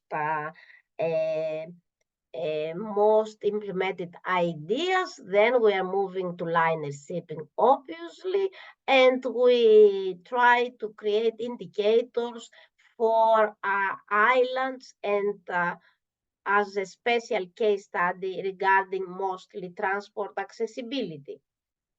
So we introduced the idea of islands, of the island's level of connectivity in terms of passenger train transportation, but also that in accordance with the destination at a reasonable generalized cost in an accountable and accepted way. So we are talking about a general, I could say, a generalized connectivity index for ferry services, but also we think of the island's transport potential, that is the needs and how to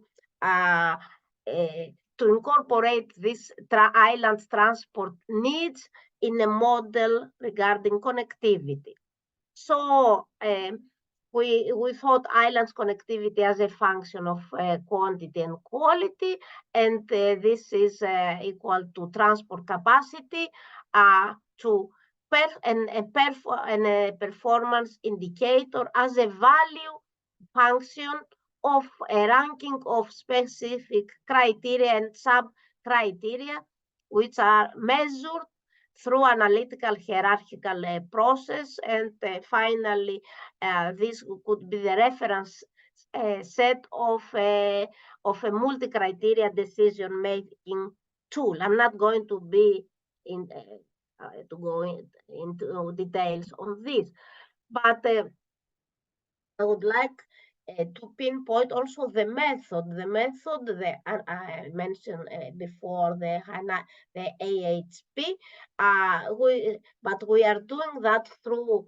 working groups, through a living lab participatory methods for assessing the criteria and for measuring the impact of its criteria. So it is through first round collection, submission of questionnaires, and using also a way of Delphi method. So Delphi method and AHP was the base for measuring for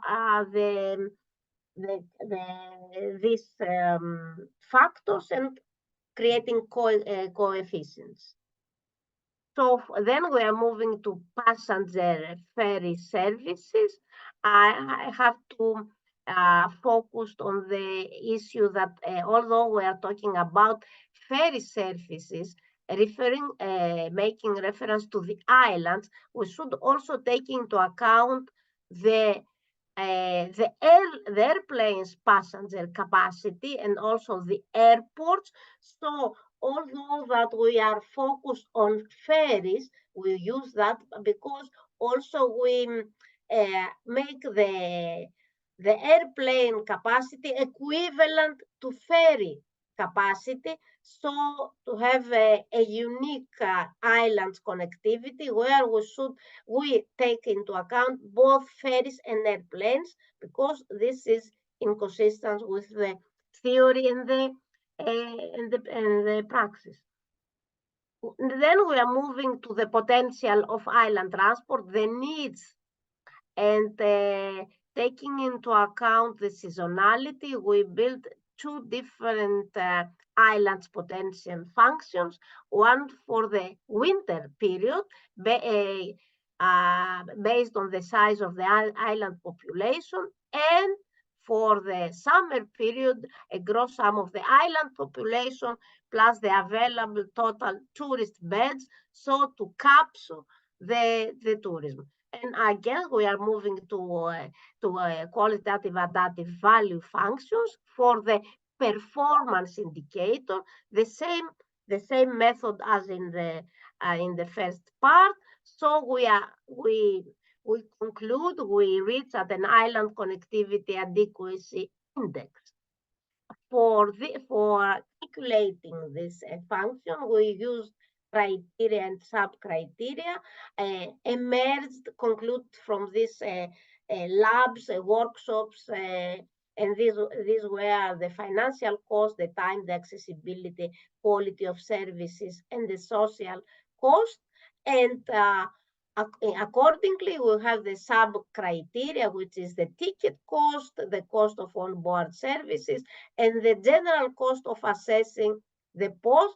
Then we have for the time, we have interesting findings regarding the duration, the consistency, and the time you need to access to the port. This is against a general approach. Then we have the accessibility as number of itineraries, frequency, number of transshipment, and the number of interconnected destinations, quality of service regarding the accommodation, on-board services, information, and how easy it was to buy a ticket, and social cost is mostly related with environmental performance, the age of the ship, and the corporate social responsibility policies and actions regarding the operators.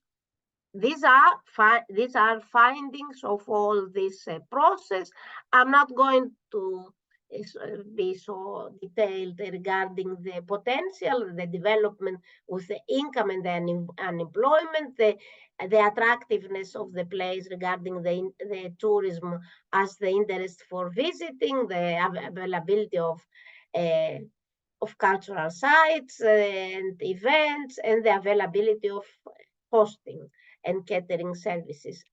Infrastructure, obviously, the ports and the existence of airports and the public services, and finally, the location, the remoteness, all the isolation, and the location regarding national interest. So by building all this, the island connectivity adequacy index, then we propose a method that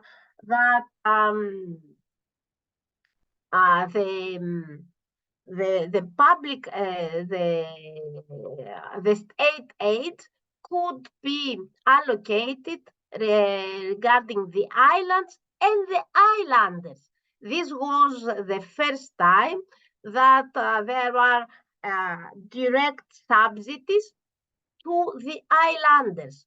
So that's why I mentioned that it is an innovative policy too.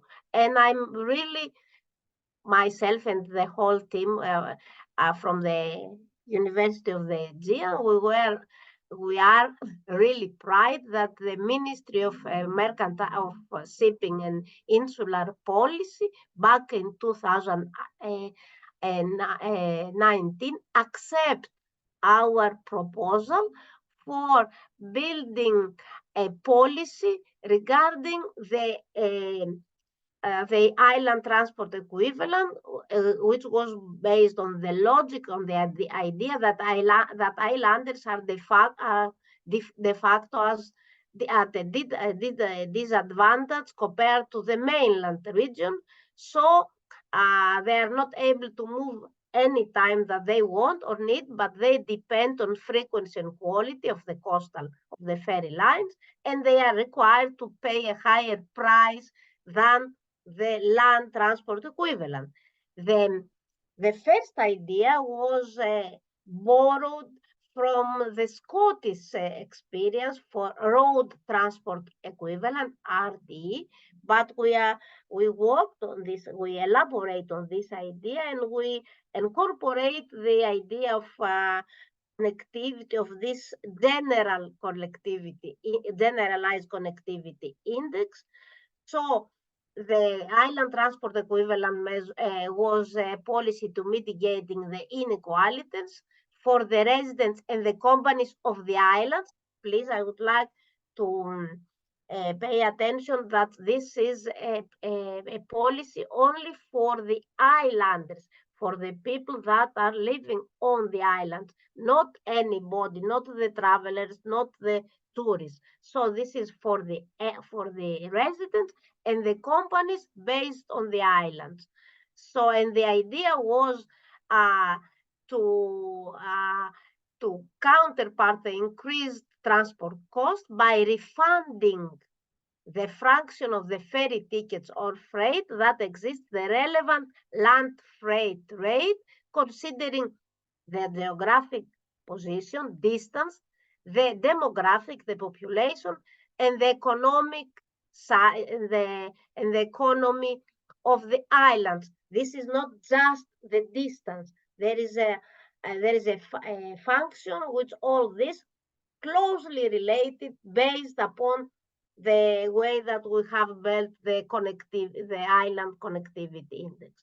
And the second point that it is also very, very important is that all this, the island transport equivalent, is applied and monitored through an integrated, transparent, and user-friendly web-based digital platform. So we are moving also to the digitalization, which is a big challenge for shipping for all the business. So we have we offer a tool for regional inequalities, but through a well-based digital method. So this digital platform gave us the idea of the next step. I'm not going to be more detailed regarding the mechanism of island transport equivalent. I have already presented. It is based is how the annual compensation is going to be allocated among islands. So we have islands, the equivalent to intercity buses, the average cost, the distance, the total number of the permanent residents. So the more low populated islands are advantaged regarding the most populated, similar to roads, for those of you that you know roads. And also, finally, it was the island's connectivity adequacy index that was taken into account. So this digital platform and the ideas of transparency and of citizen science give us the idea of Ferry Watcher, which is a web app, and this is going to be the final part of my presentation. I think that I have some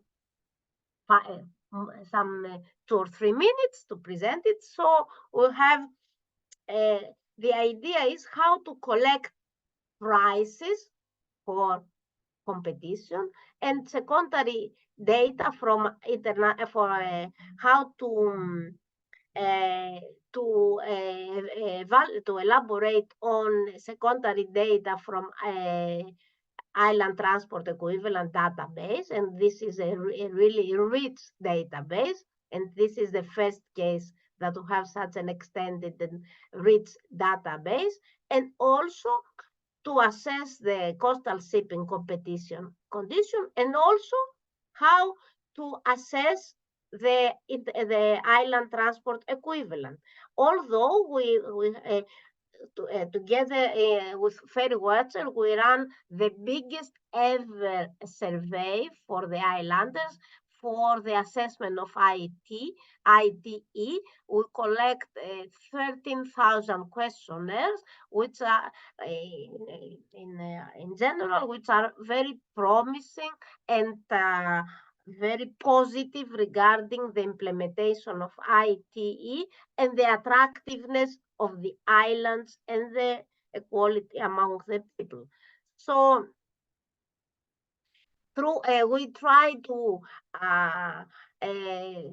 build now a tool based on citizen science through workshops, campaigns for data collection, impact assessment, and user perceptions regarding satisfaction. I'm going to show you some details from this web app. And the motto is observing the market through the eyes of the traveler. So this is in consistence with the citizens science. Then some details regarding the route, the ship, the company, and the connectivity and all this. These were our workshops on the island of Chios, of Astipalea, and again. And these workshops were based on the assessment of the criteria that are going to be incorporated in the web app. So you see that in our first watcher as a proof of concept, because also have run workshops how to build this app. Now we are on the proof of concept phase. So you see that the majority of this workshop pay attention to the frequency, to the consistency.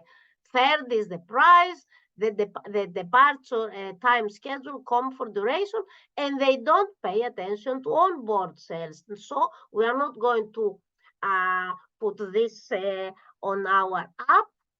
And then general view, they are interested in monitoring and regulating competition, because this was not the case in the past. And they declare that they are going to use it frequently.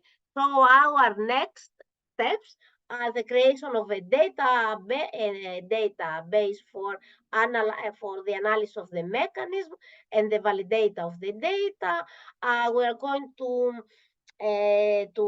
have data from the transport equivalent database through an app, and all these GDPR issues, and so to check all the data that were collected through the web app. We're building a model for to measure the KPIs and the relevant data. And then we are now on the study of factors and the formulation of algorithm, so to have a working mechanism to cross-check the data and validate, so to conclude with business intelligence engine that could extract certain reports and requested information. So to conclude, lessons learned from our travel through the Greek islands by ferries is that we need to design, that there is a need to design the minimum islands connection requirements, that is could be said as connectivity. We need definitely an observatory for working all this data, and a tool that could give compensations would be useful, and also a study on the transport system should take into consideration all the stakeholders, from operators to islanders, companies, youth, which the youth side part was very, very active in building this ferry watchers app. And now we are moving to this integrated system, and we call it Ship Watcher. And that's all from my side. Thank you for your attention. And this is a view from Santorini while a ferry is leaving. Thank you. Thank you very much, Dr. Lekakou, for that very informative presentation on the Greek shipping, coastal shipping network and the ferry market analysis, the tools that were developed, the indicators leading to this island transportation equivalent measure. This is very applicable, I am certain, and important for the Caribbean region, and a lot of ongoing research that needs to happen. Some is ongoing. There is a start in the region, but obviously this is something that is of very high importance to the region. Now, what we would like to do is there are a couple of questions that I think we should address before we go to the break. The first question was for Brendan. Brendan, and that participant referred to the figure of 4 billion passengers on the ferry services globally. I know Dr. Lukaku also touched on that figure, but they wanted to get a brief breakdown on how that figure, an explanation of that figure. You mean the global number of ferry travelers? Yes. I think mostly it has to do with what we call it urban ferry transport. Take into account that the Washington State ferries, also in New York, and in San Francisco, and also have very we have and in Europe too. We have short links like in Greece, in Denmark. So we have a very big number. The majority of these travelers are moving in very short links. But this is the first issue. We don't have such the minority of this is dedicated to long to ocean going or long lines. So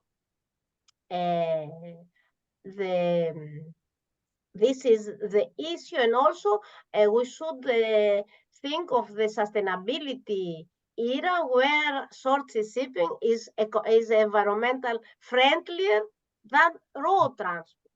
So I think there is a positive signal for short sea shipping and ferries, and even from the safety and security point of view. So it is very safe and secure bridges, I would say, for inter-island services and also for urban services. And also this is the case that mentioned by a previous speaker, that connectivity was easier in the past. Yes, because we are mostly focused on inter-island or close links, which is the heart of ferry transport nowadays.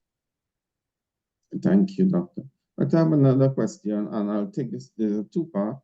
Do you differentiate tourist passenger versus domestic passenger in your evaluation? And also, do domestic passengers and tourists pay the same ticket cost, or is there a difference in price following the ITE process? Yes, definitely we have differentiated tourist passengers versus domestic passengers. As I said in the beginning, all this measure and our analysis has as a starting point the islanders, the permanent people of the permanent population of the islands, because it is thought as a state aid, and we cannot, even because of the European Commission regime regarding state aids, we cannot subsidize the movement of a tourist from Piraeus to Rhodes for holidays. So the issue of connectivity and accessibility, although we took into account the tourist attractiveness, the whole measure in measuring the connectivity, we have taken into account the attractiveness, but for the island transport equivalent, beneficiaries are only the citizens of the island. At the same time, but we could take into account that there is a multiplying effect for the financial support of the companies that are based. My presentation is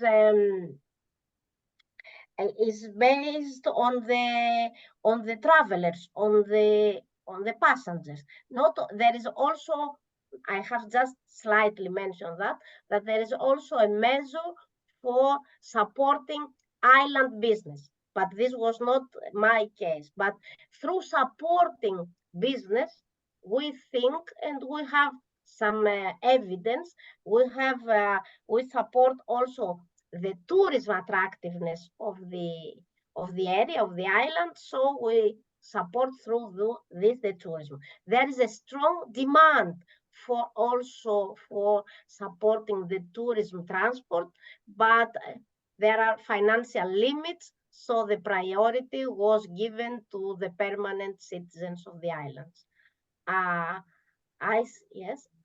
I've noticed that there is a question regarding the impact. If has the IT result any improvement between the mainland and the island population? No longer as Greek as the mainlanders. Yes, Mr. D'Angelo Merit. Yes, from this was the first outcome, the first finding for our extended survey, that they felt better. They felt that they are in a better situation. They have left from this insularism feeling that it is very well known in the literature. So according to their perception, yes, we have improved the connectivity and the accessibility according to the perception of the permanent citizens.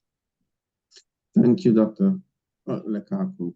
Now, there's one more question within the question and answer, but I believe the presentations coming up after the break will shine some light on that question, and we could always pick it back up in the panel discussion towards the end. So, what I would like to do now is we could take a very brief break. It is 10:26. So I asked if we could take a brief break for 4 or 5 minutes, and we could resume at probably 10:30, Adrian, right? So Yeah. a very brief coffee break, and we return at 10:30. Thank you very much, everyone. Very good.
I do apologize for the very short break, but we are trying to stay within the time period and end on time.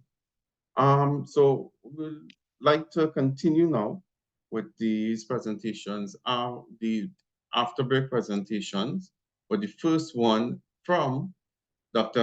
Jan Hoffman, liner shipping connectivity in the Caribbean region. So Jan joined the United Nations Conference on Trade and Development in 2003 and became head of the organization's trade logistic branch in 2016. The branch is implementing multilateral transport and trade facilitation capacity building programs, as well as regional and national projects in Africa, Asia, and the Pacific, and Latin America and the Caribbean. He is co-author and coordinator of annual UNCTAD review of maritime transport, created and co-edits the quarterly transport and trade facilitation newsletter, and initiated maritime country profiles, the international transport cost data sets, and the quarterly liner shipping connectivity index. Jan has studied in Germany, United Kingdom, and Spain, and holds a doctorate degree in economics from the University of Hamburg. His work has resulted in numerous UN and peer-reviewed publications, lectures, technical missions, databases, and electronic newsletters. Dr. Hoffman has been in more than 130 countries, and I'm seeing here he has had his hair cut in more than 83. So Dr. Hoffman, I would like to open the floor and allow you to share your presentation this morning. With pleasure. Thank you very much, and sharing my presentation and my latest haircut from the Seychelles in the Indian Ocean. Very happy to see you all. Happy to see so many old friends and colleagues on this important topic. A lot of this is about the chicken and the egg. We are a little late, so let me try not to talk too much introductory, but directly go to the share screen button, and you should now be seeing something on maritime connectivity. Some of this is known to most of you, that's why you invited me. We have very recently done a revision of our liner shipping connectivity index. So I will also share some of this. I hope I'm still with you. I just got a message the Zoom meeting ended, but I think I'm still with you. Yeah, I see.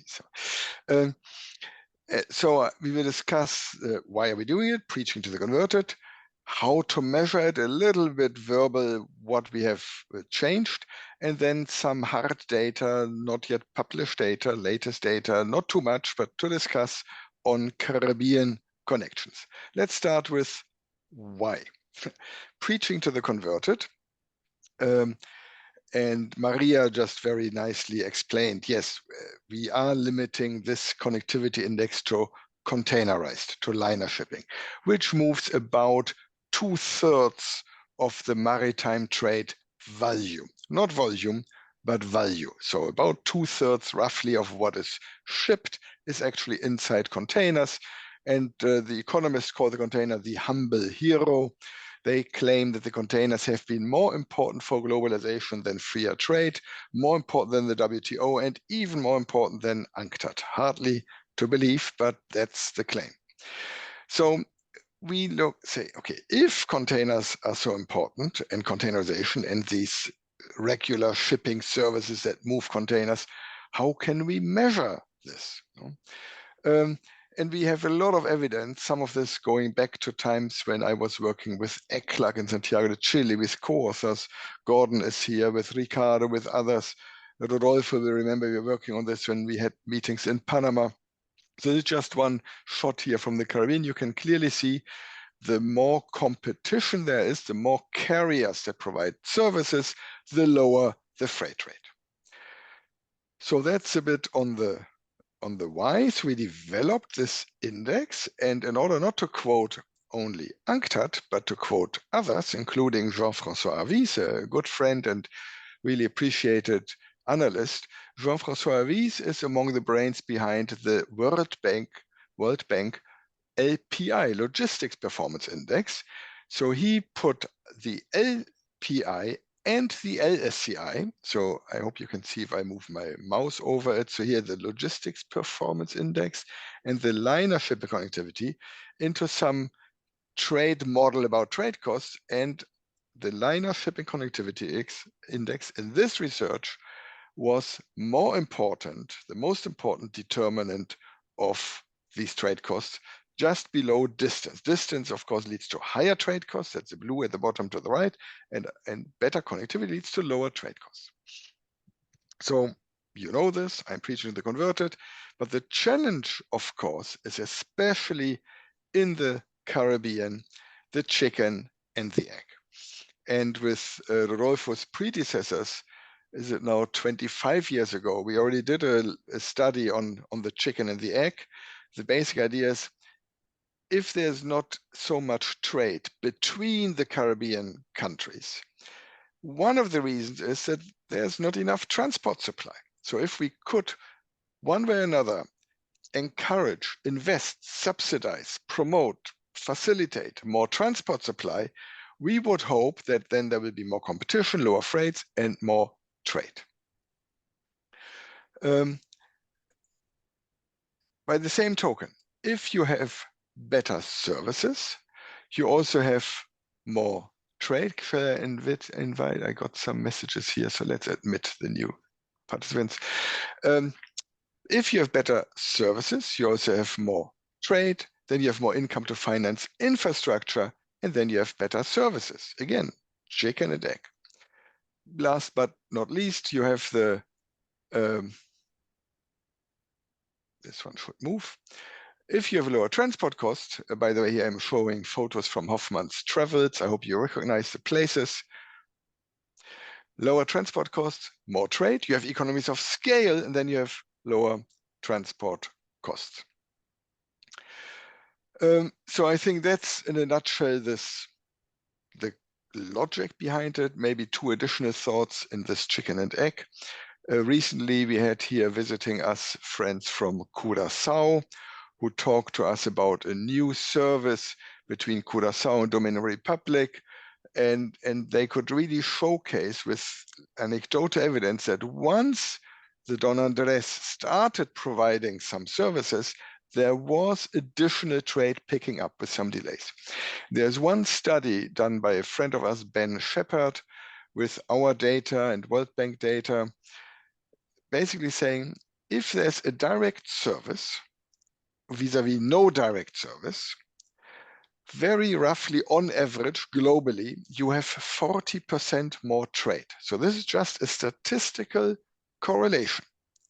And we all know that those who confuse, all those people who confuse correlation and causality, all these people will eventually die. But there's probably some causality here. But the causality goes in both ways. So, and very roughly, very simplified, there's this 40% correlation, and one could argue that 2/3 of this, 30%, go in the direction of, if there's more demand, the ships come. Yeah, if there's more trade, shipping companies will start providing a direct service. No, the more demand there's, the more likely it is that there is also direct service. But there's also like a 10%, or Ben Shepard estimated 9%, like almost 1/4 of this correlation is explained by the other causality. Like you have lower transport costs, more service, you have a direct service, and that leads to more trade. How do we measure connectivity? And here, I will limit here myself on the point, but you can also measure it on a country pair. But I will just look at the point. So you look at a map of shipping services, and just visually you see, yes, one can argue that almost certainly Belgium is better connected than Australia, which is better connected than Angola or DRC, but by how much? So how can we measure this? So it's now 20 years ago, exactly 20 years ago, that I developed the first liner shipping connectivity index. Initially, there was 5 components. Now we have 6. And it is based a bit also on what data is available, but it is the beauty here, it is hard data. 6 components. For each one, we have hard data. It's the ships and the services deployed by container shipping companies. So number 1, if there are more companies, more competition, freight rates go down. And that is really this chicken and egg. If there's a direct service, number of providers. So I had shared this with you. I think the logic is quite clear why this is a relevant, valid component. Services, if there are more, here's the one with the direct or not, or how many services. Another study here we did with Ricardo and Gordon. Clearly you can quantify, if you put all the determinants of transport costs, you can quantify that more services lead to lower freight costs. Economies of scale, I'll come back to this. You can certainly show and argue that if ships are bigger, the unit costs go down, emissions go down. Here you have a chart on emissions. Emissions per container for a big ship. This is data from Marine Benchmark. We published in the Review of Maritime Transport. So yes, bigger ships have economies of scale, but bigger ships also have other disadvantages. I come back to this. Clearly, if you have more calls per day, there's more frequency, less waiting time, another good reason to include this component. The 5th one, total container TEU capacity. That is really probably, if I had to choose one of the 6 components, the one that is most encompassing. How many containers capacity is provided by the shipping companies? And the last one is like, how many direct connections do I have? No? So each one of these one could argue is more or less important. We have our raw data from MDS Transmodal, much appreciated. We cannot share the underlying raw data with you. It is copyrighted. It is commercially very valuable for more detailed analysis. So UNCTAD is a bit of a translator. We use we receive detailed data and are kindly allowed to produce a public good and index out of those 6 components. Okay, here is the development of the 6 components. Note that the numbers are not in line with what you see here. Over the last more than a decade, since first quarter 2006 and the first quarter 2024, here you see the development of the 6 components. If I were in a room with you and we had more time, I could make it now interactive.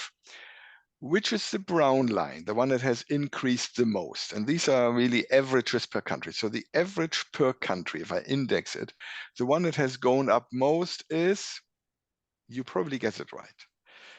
4 of the 6 components actually have slightly decreased or remained constant.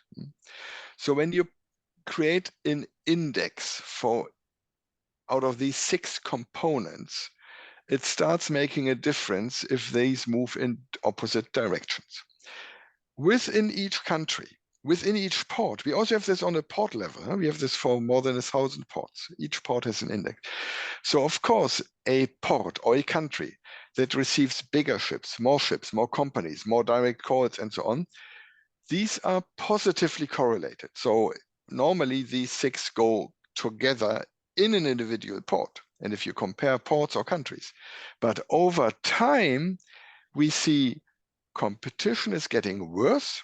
There's less choice, but more total volume, total scale. So these are the components. Largest ship and total deployed capacity has been going up over the decades, while the number of companies, the pink or lila, whatever name you give it, men can see fewer colors than women, so somebody has to, whatever name this color has, the one at the bottom, number of companies has been going down.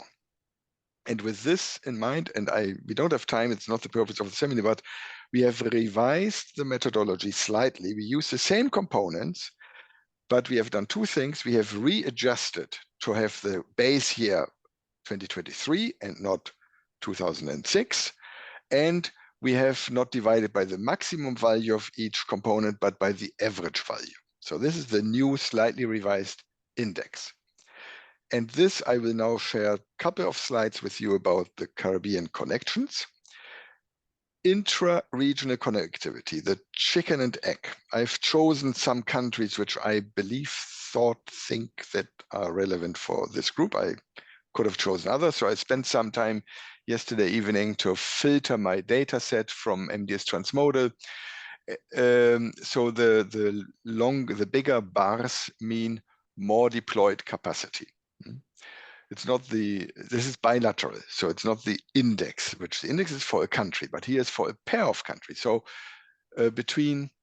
for Barbados, for example, the best bilateral connectivity of Barbados with the countries on this chart is with Trinidad and Tobago. I hope you can see it. So you go to the Barbados column and you go down. Among those countries on this list, Barbados is best connected with Trinidad and Tobago. If I go to the column of Guadeloupe, it is best connected with Martinique. If I go to the column of Trinidad and Tobago, it's best with Barbados, but also quite well connected with Suriname. So we will share this PowerPoint with all of you afterwards. You can look at it to have an idea of the bilateral. And this is really where I think Rodolfo and colleagues, we have the interest now. How could we increase this to start a positive circle for the chicken and egg? Now, if I look at trends over time of our global index, that's the last chart of my brief presentation, so we have time for discussion. Please don't shoot the messenger. The overall trend for Trinidad and Tobago is actually not so good. You have not really received bigger or more total capacity, and at the same time, while Maersk purchases Hamburg Süd and Hanjin, or Hanjin didn't go, but while some merge or go bankrupt or kicked out, and Tech Marine, and I mean, so there's the different components, and if we had more time, we could look at the individual components, or which 6 components saw which decline or change over time, but Trinidad and Tobago actually has seen a slightly decrease in our latest liner shipping connectivity index, which we revised for the whole period. We have looked at all the data and recalculated for every quarter since 2006. And it is still the best connected among this group of countries. No, the worst connected here is St. Kitts and Nevis, which has seen a further decline over the last, what is it, when this, yeah, since 2017.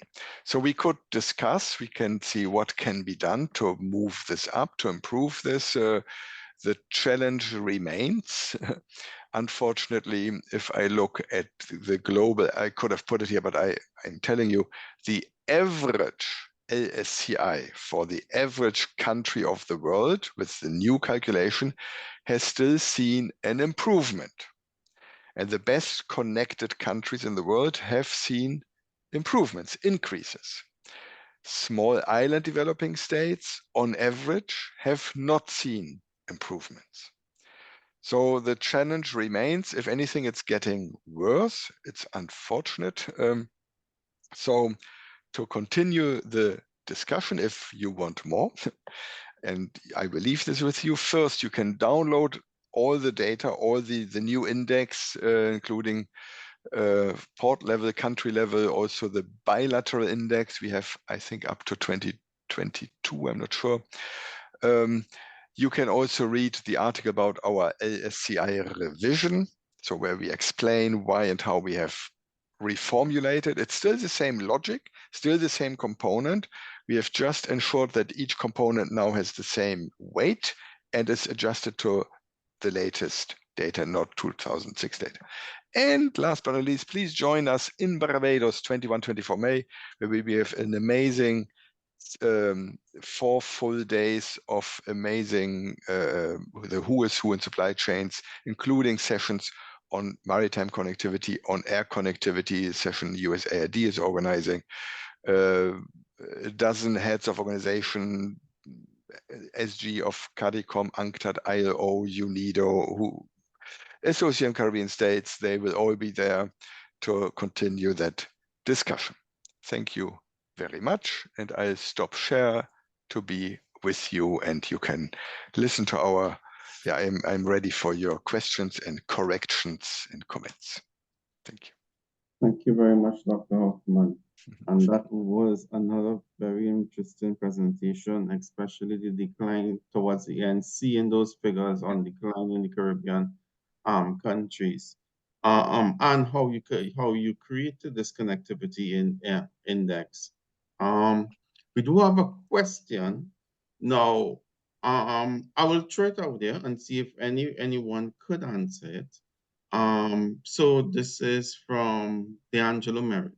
Accepting the chicken-egg conundrum, what will have accounted for the death of Wisco in the less recent past, since this was to promote and support intra-regional trade? So that will have been the West Indian Shipping Company. Can I try an answer? So what was this? Wisco was not the worst investment or something. No. WIS was, yeah. Well, this does coincide that the study that Rodolfo's predecessors had and put in cargo, how do you call this, contracted. Oh no, I shouldn't. No, I can't. I mean, we were from ECLAC. We were asked to review the study, which was exactly analyzing a little bit what went wrong with Wisco and what could be done differently. Well, it didn't really look at what went wrong with Wisco. There was a study that was proposing to repeat Wisco. In my opinion, it's a very simplified summary of that study of 23 or so years ago. And among the people who were asked to do the study were people who were very closely involved, and I'm really diplomatic here, in the bankruptcy of Wisco. So I found it rather curious how these same people were then asked to do that study. And it's a very, very valid question. I personally think that there was too much wishful thinking in having government officials and decisions say, here's how I would like trade and transport to function. And let us have committees and boards and democratic decisions deciding this. On some more positive examples, I recall when living in Chile, there was a case between a couple of islands in southern Chile where the government actually subsidized a shipping service in the understanding that once you have the supply, demand will follow. And after some years, there was enough volumes that the private sector could keep that shipping service without the need for subsidy. Now, that's the ideal situation. And the challenge is to identify which country pairs would have more trade if this transport supply existed. And we have to be really careful there managing expectations. It will not be that many. If two neighboring countries both export the same tasty, lovely bananas, they will still not sell bananas to each other. But if some produce more energy and other have maybe some manufacturing or maybe some transshipment, there is some potential. So with improved data sets, which we now have, we will probably next week launch our updated transport cost data set. We have better data on shipping services. We have our improved shipping connectivity index, but also the underlying data.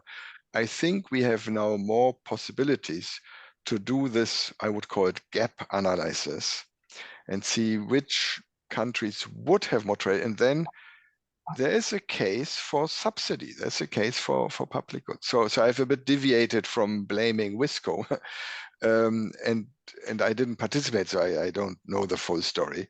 But from what I understood from having studied a little bit some time ago, I think there was too much faith in public sector deciding and what would like, I mean, sorry, I've one more minute here. It's not only happening in the Caribbean.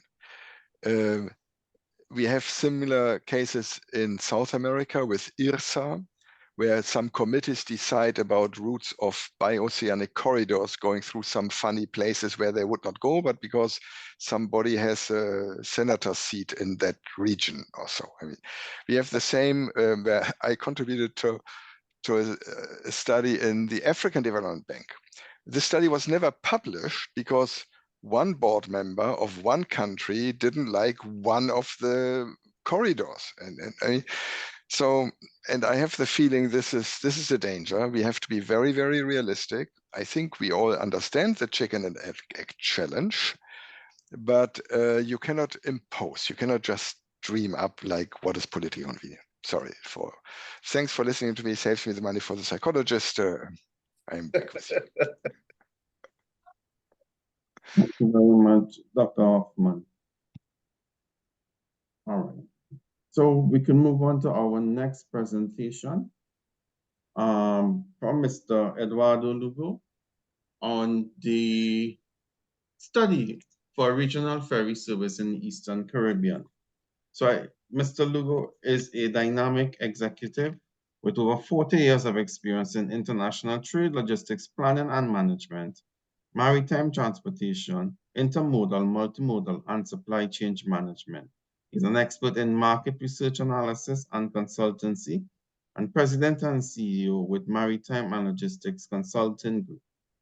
Mr. Lugo is a former Latin American representative with the Port of Long Beach, California, USA, and he holds a master's degree in port management and intermodal transportation, a BSc degree in business administration, and several executive seminars in logistics, supply chain management, port planning, and maritime transportation. He has conducted studies and prepared marketing and industry information for top management officials in Panama, in the Panama Canal Authority, and he has had active participation in developing and leading studies for the canal expansion. As a canal representative, Mr. Lugo was nominated by the President of the Republic of Panama and his cabinet to become a member of the committee for the concession of the Farfan Palo Seco container terminal. He participated as a member in the committee that developed the general law for ports in the Republic of Panama. And in his private practice, he has been involved in more than 100 consulting projects in Latin America, the Caribbean, the United States, Asia Pacific, and the Middle East on logistic corridors and trade flow competitiveness, transshipment and logistics analysis, port and infrastructure feasibility studies, cargo projections, business and master plans, and public-private partnership transactions and strategic assessments. So Mr. Eduardo Lugo, I hand over to you to share your presentation. Thank you.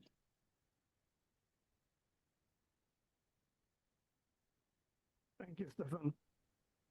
Thank you all, the University of Trinidad and Tobago, for letting me join the webinar.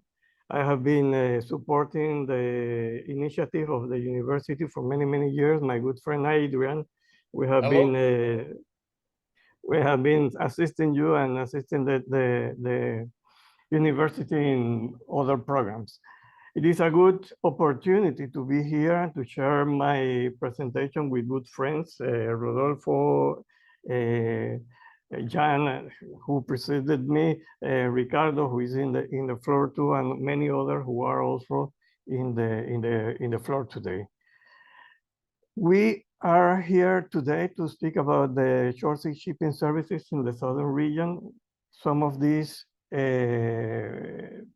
from the point of view of a project that we conducted a few years ago, 2020, 2021, we developed a couple of projects related to the proposal for the implementation of a ferry services through a public partner, through a PPP in the Eastern Caribbean region. So the idea of today's presentation is to come and discuss a bit on the output of that study and the methodology utilized to develop that study. And to go through that presentation, I will distribute my time in 3 different topics: the introduction and background of the study, the technical evaluation and technical and economic evaluation of the study, and the final remarks. I am going to do so from the managerial point of view, so from the marketing and from the operational point of view. So that is the way that we are going to be presenting or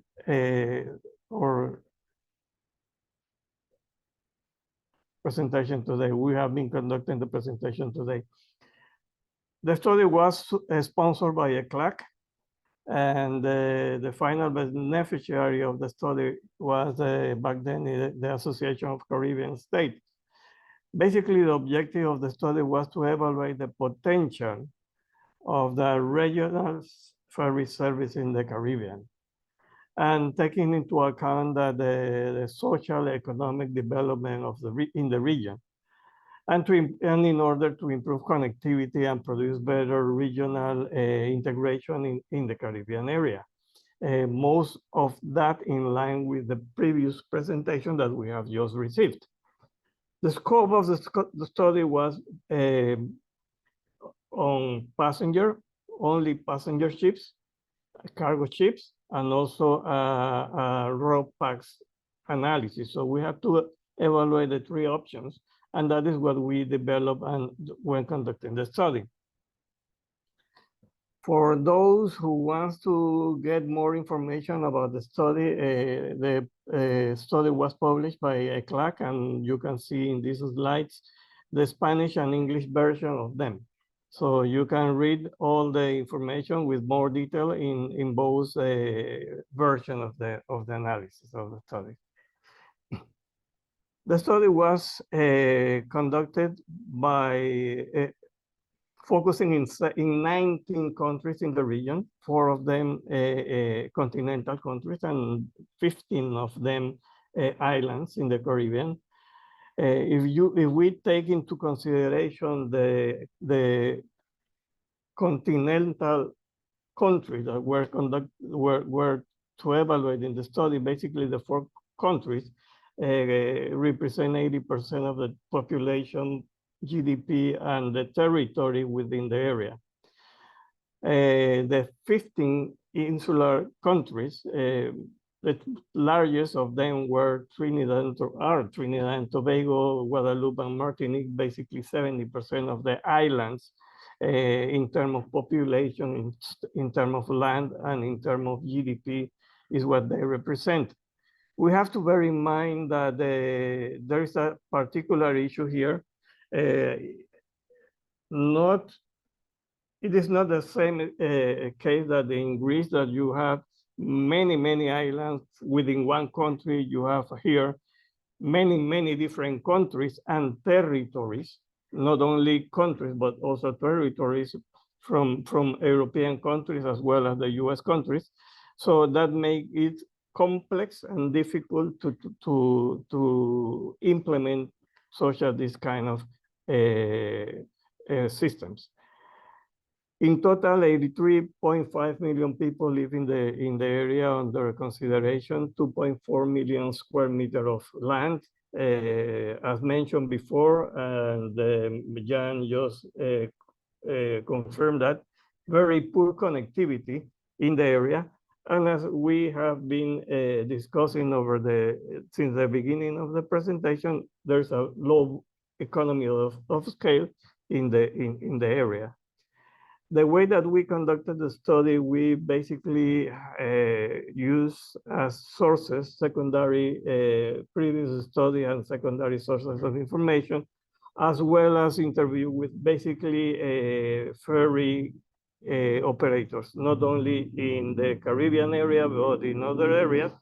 And most of the information that we gather from the cost of the ferries that we will use, we will detail more in the next slides, are from ferry operators that has vessels, and we confirm all the information on the vessels as well as the costs. To develop the study, we did not only see at the maritime part of the connectivity, we saw and we evaluated all current transport situation in the Caribbean. There were 15 regular liner services in place when we conducted the study. Liner services, regional, I mean, are those related to the states, to the Caribbean, basically, and those who have neutral feeder services in the Caribbean area. The ports with most frequency on calls, on port calls, are Port Lisa, Port Spain, Ponte Pitre, Georgetown, and Bridgeton. When looking at the ferry, basically, most of the ferry services provided in the Caribbean are focused on passengers. And most of them are national or territorial or kind of services. There were 12 ferry services in the Eastern Caribbean when we conducted the study. And in terms of air transportation, as we were to review not only cargo, but also passengers, there is a low inter-regional air transportation system, and they also face a decrease in market share since the year 2007 to the year 2017 that we had information, a low utilization in the infrastructure, as well as not as good services, for example, in terms of reliability and frequency, as well as itineraries. So that is mainly the main characteristic of the service.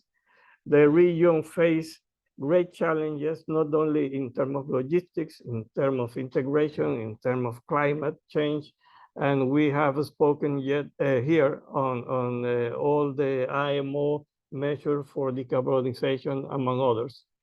There is a lack of intra-regional database, as explained by Dr. Maria.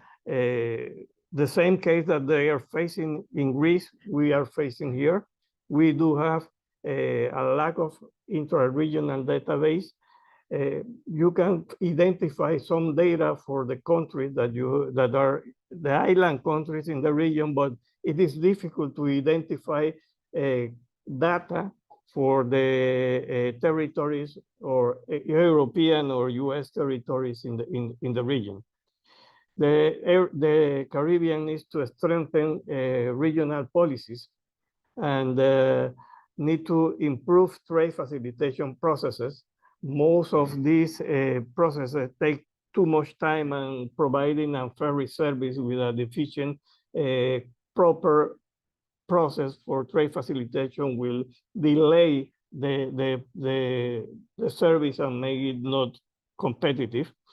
There is a need for additional infrastructure, technology, and equipment investment in most of the ports in the Caribbean region. In terms of passengers demands is sensitive on price and frequency and reliability. Some of these, if we do not provide those measures, for example, the frequency, reliability, and a decent price for passenger services, they won't be using the ferry. So that is something that has to be considered. One positive thing is that in maritime as well as air transportation, the region has very good connectivity. We do have air connectivity with Europe, North America, and the rest of America through the airlines calling the Caribbean islands, extra-regional connectivity, I mean, as well as extra-regional cargo flow from shipping lines calling and providing services from other regions, Europe and Asia, for example, calling mainly in the hubs in the Caribbean region. And from there, having feeder services to the rest of the area. In terms of technical and economic evaluation, we conducted and we, as mentioned, we evaluate all the Caribbean region, and basically in order to take advantage of the good connectivity that we had in the cargo, extra regional cargo, basically connecting the main transshipment ports in the Caribbean with the other island could be an option to develop a regional intra-Caribbean service for passenger, for cargo, or RoPax. What we did was identify a few ports, for example, Trinidad and Tobago, St. Lucia, and we use Cartagena as one of the ports to conduct the analysis and to make some cost evaluations. To do that, we identify 4 different routes, and the ferry services were conducted in 4 different analyses in 4 different trade routes, using basically the Cartagena or Barranquilla, the Dutch islands, and connecting to Trinidad and Tobago. The second route that we proposed was from Trinidad and Tobago to Guyana and Suriname. The next from St. Lucia up to Puerto Rico and down to St. Lucia. And the 4th route from Trinidad and Tobago to St. Lucia. Basically, what we were considering is using 2 sub-regional hubs, or 2 hubs that connect from Trinidad and from St. Lucia with the rest of the islands in the Caribbean. We did all the calculation based on the distance for each of the countries and a rotation that you can see in the slide. In order to evaluate the incomes, we had a previous study and we evaluate rates for passenger as well as for cargo, and we use the average for the Eastern Caribbean as 1.06 tons per mile for ferry for passengers, and 47.5 per ton per cargo as average for the cargo analysis that we conducted. Among the assumptions that we use for developing the study, the vessel were at 50% utilization during each of the legs in each of the rotations. We use the current vessel and operating costs. As mentioned before, we had some communication with ferry service operators, and we get the provisions, the cost provision of the vessel, as well as the cost, the ferry operating cost. We also included the current ports charges as part of the analysis. So that is something that we conducted to develop the study. The vessel transit time to go from one point to the other to complete the rotations. The berthing and unberthing time for receiving and unberthing the vessel as 1 hour, and the loading and unloading time in each of the countries. So those are the components that we use for as our assumptions to develop the cost analysis and the income analysis for the evaluation that we have conducted. We have then conducted an evaluation, and we decided and identified 4 different types of vessels. A landing craft with a capacity of 310 passengers, 10 knots speed. With this particular landing craft was built or had the design was for no ro-ro cargo. We also use another pure passenger ferry with a capacity of 60 passengers, 20 knots speeds, nor ro-ro cargo either. And we also included two vessels currently deployed in Trinidad and Tobago, two fast ferry services, the APT James and the Bucco Reef, with a capacity of 926 passengers, 250 vehicles, and 37 knots of speed. And the second one was the Bucco Reef with 995 passenger capacity and 39.5 knot speed and 175 vehicles capacity. With all the information that we gathered, then we conducted a financial analysis on each of the routes. We can see here, for each of the routes, we conducted the total incomes and the operating costs. And as you can see, basically, once we go and we use a fast ferry, basically all the costs or all the financial evaluation of the system conducted to financial losses due to the cost of the fuel and the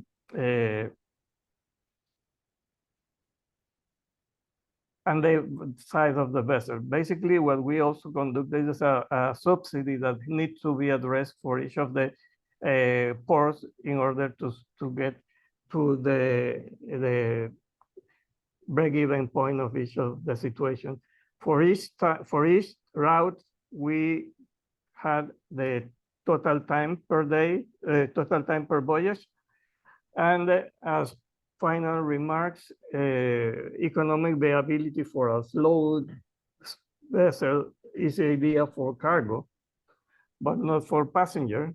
Time-wise, passengers will require fast services or fast ferry services, but the assumption was that in order to provide these services, the passenger were not going to be traveling the whole rotation that we just described. Port operations and formality needs to improve in order to provide an efficient ferry services. 2 hours loading and unloading needs to be managed in a very tight schedule. Port logistic infrastructure near port are needed in order to provide a reliable service and as well as digitalization. Even though we evaluate high-speed vessel with capacity to move vehicles, the region, unfortunately, we cannot move vehicles because the local and the regulatory framework in place do not allow you to move a vehicle from one country to another. And subsidies will be required in order to provide the service for a passenger, fast ferry passenger. Who will pay the subsidy is one of the questions that we need to raise. Reliability, frequency, cost, and efficiency are also important in this, and trying to identify the right vessel for the right service is essential. We have been discussing this with some other vessel service provider in the area. There are multi-purpose service providers who have deployed vessels that can transport breakable cargo, containers, as well as over dimension cargo, but they are deploying the vessels in the tramp service pattern. So that is not efficiency for most of the shipping line to connect. Basically, that is all all in my presentation. I am open for questions whenever you consider ready. Thank you, Stephen. Thank you very much, Mr. Lu. And for the presentation on the ECLAC study, on the proposed services, the rotation, the assumptions that you made in carrying out this study, and also an insight into the financial analysis the losses that we see will result in using these ferries. Now, I do have a question that I think we'll take quickly from Patricia Francis. Was there a reason that DR, Dominican Republic, and Jamaica were not part of any of the rotation study? Basically, we were developing we were developing a study for 19 countries. Dominican Republic and Jamaica were not part of those countries. So that is the reason. But if you remember one of my slides where we were considering in order for this to be feasible, probably connecting the existing hubs in Jamaica and Dominican Republic will be a way to connect not only extra-regional cargo, but also intra-regional cargo that may raise some volume to make this kind of services feasible. By the intra-regional volume may not be so sufficient to pay for this, and probably investing in logistic infrastructure for consolidate cargo and to load in one container all this LCL cargo could be a way to develop a better transportation system to the rest of the Caribbean, small Caribbean islands. Thank you, Mr. Lugo. Mr. Lugo, there's another question here. And I have a question, a brief question. Before I ask this one, I'll ask it together. The analysis that you did, now you did mention the vehicles, those two fast ferries that you did the analysis on, those do carry quite a bit of their vehicles on board and in their service. But you did mention that it's not a reality because of the regulations, the road regulations that exist in the Caribbean now. When you did the analysis, was it that the vehicles was ignored and it was just for the passengers service? No, we did the study for cargo and passengers. Vehicles were considered, and the financial analysis was conducted assuming that you can move the vehicles from one country to another. That is not the case, so that cannot be feasible. Right now, the CARICOM announced, if I'm not mistaken, in January that maybe sooner that you will have free movement of people in the CARICOM countries. So that is not the same case for cargo, for cars or vehicles from one country to another. So we did and conduct the study because we were required to do cargo and passengers and just for financial analysis. But the reality is that cannot happen. Thank you. Well, this leads into it. Would a purpose-built cargo vessel or fleet provide a better CVP returns? Sorry? A purpose-built cargo vessel or fleet, will it provide a better cost and value profit returns?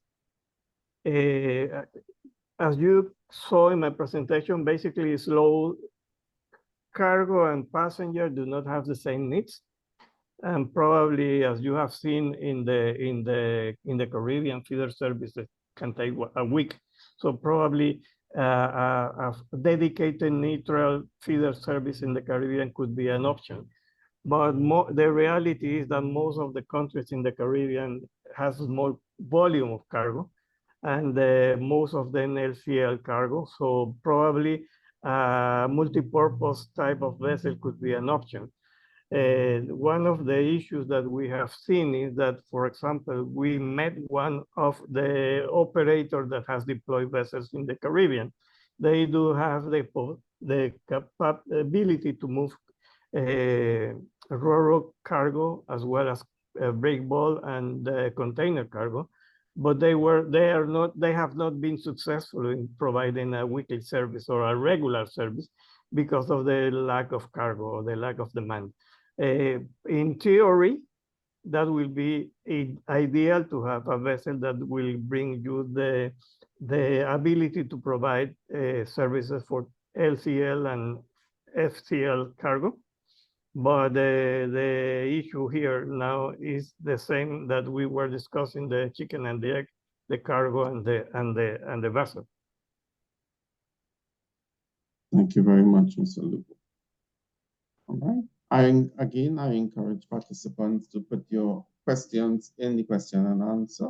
And those that we don't address, we will address them in the panel discussion.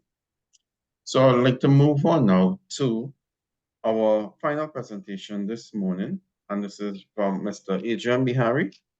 And Mr. Bihari is an assistant professor of practice Maritime Studies at the Center for Maritime and Ocean Studies at the University of Trinidad and Tobago.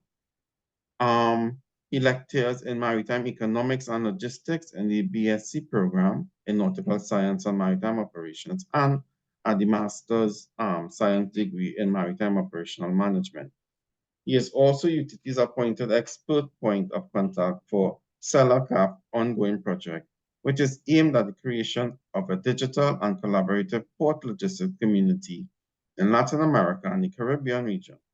In 2019, he was appointed the UTT CECLA Joint Coordinator for the hosting of the 5th CELACAP Annual Regional Meeting in Trinidad and Tobago. In 2022, he laid the foundation for the conduct of the CECLA UTT webinar on public-private partnerships in the LAC region, and more recently, today's webinar on decarbonization, the previous webinar on decarbonization in shipping and ports industry. He holds a BSc degree in economics from the University of the West Indies and a master's degree in general maritime administration from the World Maritime University in Sweden. He completed his on-the-job training at the World Bank and at the Office of Ports and Intermodal Development in the United States Department of Transportation. He has undergone extensive field training at maritime institutions and seaports in Europe and the Americas. His vast experience in port planning and management of port operations at the Port Authority of Trinidad and Tobago, and he has also worked in the petroleum sector and the yachting and marina ship repair sector. He is currently serving his 4th term as the Deputy Chairman of the Port Authority of Trinidad and Tobago. He is a Chartered Director certified by the Caribbean Governance Training Institute, and he is also certified in public procurement by the Caribbean Procurement Institute. Mr. Bihari is a member of the International Association of Maritime Economists. In 2010, he was appointed the chairman of the regional task force appointed by CARICOM Secretariat to consider the feasibility of establishing a regional fast ferry service in the Southern Caribbean, and the final report of the task force was presented and approved at a meeting of the Council of Trade and Economic in May 2011. In 2007, he is contracted by the Ministry of Works and Transport as a sea specialist, a sector specialist, to plan the development of the National Water Taxi Ferry Fast Ferry project, which involved the development of terminal infrastructure and the procurement of 4 new fast ferries based on the design and build method. The service was implemented in 2010 and is now an integral part of the national transportation system. So, Mr. Bihari, I know you are no stranger to anyone here. I will allow you now to proceed with your presentation. Thank you very much, Stefan. Let me share screen and begin the presentation.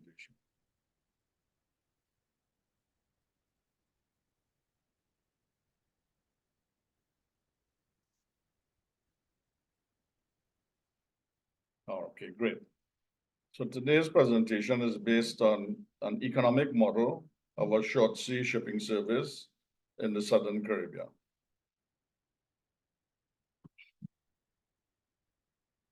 The purpose of the presentation is to present an economic model of short sea shipping in the Southern Caribbean based on proposals made for such a service. You will have, of course, heard in the press quite recently various pronouncements made at the regional level.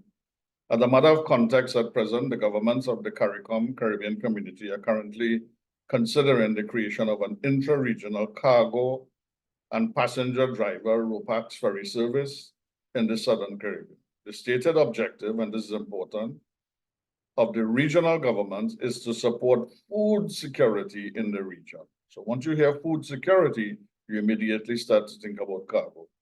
And this is so because they want to avoid the disadvantages of the global disruptions in international trade that we have witnessed over the last few years. So the proposal, I would say at this stage, is still in its formative stages. The shipping service area defined, I want to say that the shipping market model presented is designed to provide a short sea shipping connectivity between Georgetown, Guyana, Port of Spain, Trinidad, and Bridgetown, Barbados, in a weekly service route round trip. And for the purposes of this study, just to make it clear, since it is a shipping market model, we ignore issues or considerations of port infrastructure development, and we ignore the bigger picture issues of the logistics chain and the supply chain, which are all equally important considerations, because maritime transportation is simply one link in an overall chain of logistics and supply chain management. Short sea shipping, to give a definition, is the maritime transport of goods over relatively short distances as opposed to intercontinental deep sea shipping services. And this definition is taken from the European Commission. Short sea shipping includes feeder services, a short sea network between ports with the objective of consolidating and or redistributing freight to and from deep sea services, or what we call hub ports. Short sea services and cargoes include grain, fertilizers, coal, lumber, steel, clay, aggregates, containers, wheeled vehicles, and passengers. Short sea shipping is also subject to many political restrictions. The most important is cabotage. This is the practice by which countries enact laws, reservation of coastal trade to ships of their own national fleet. And this system has mainly been operated in countries with very long coastlines, such as the United States and Brazil, but is no longer as prevalent as it used to be in earlier days.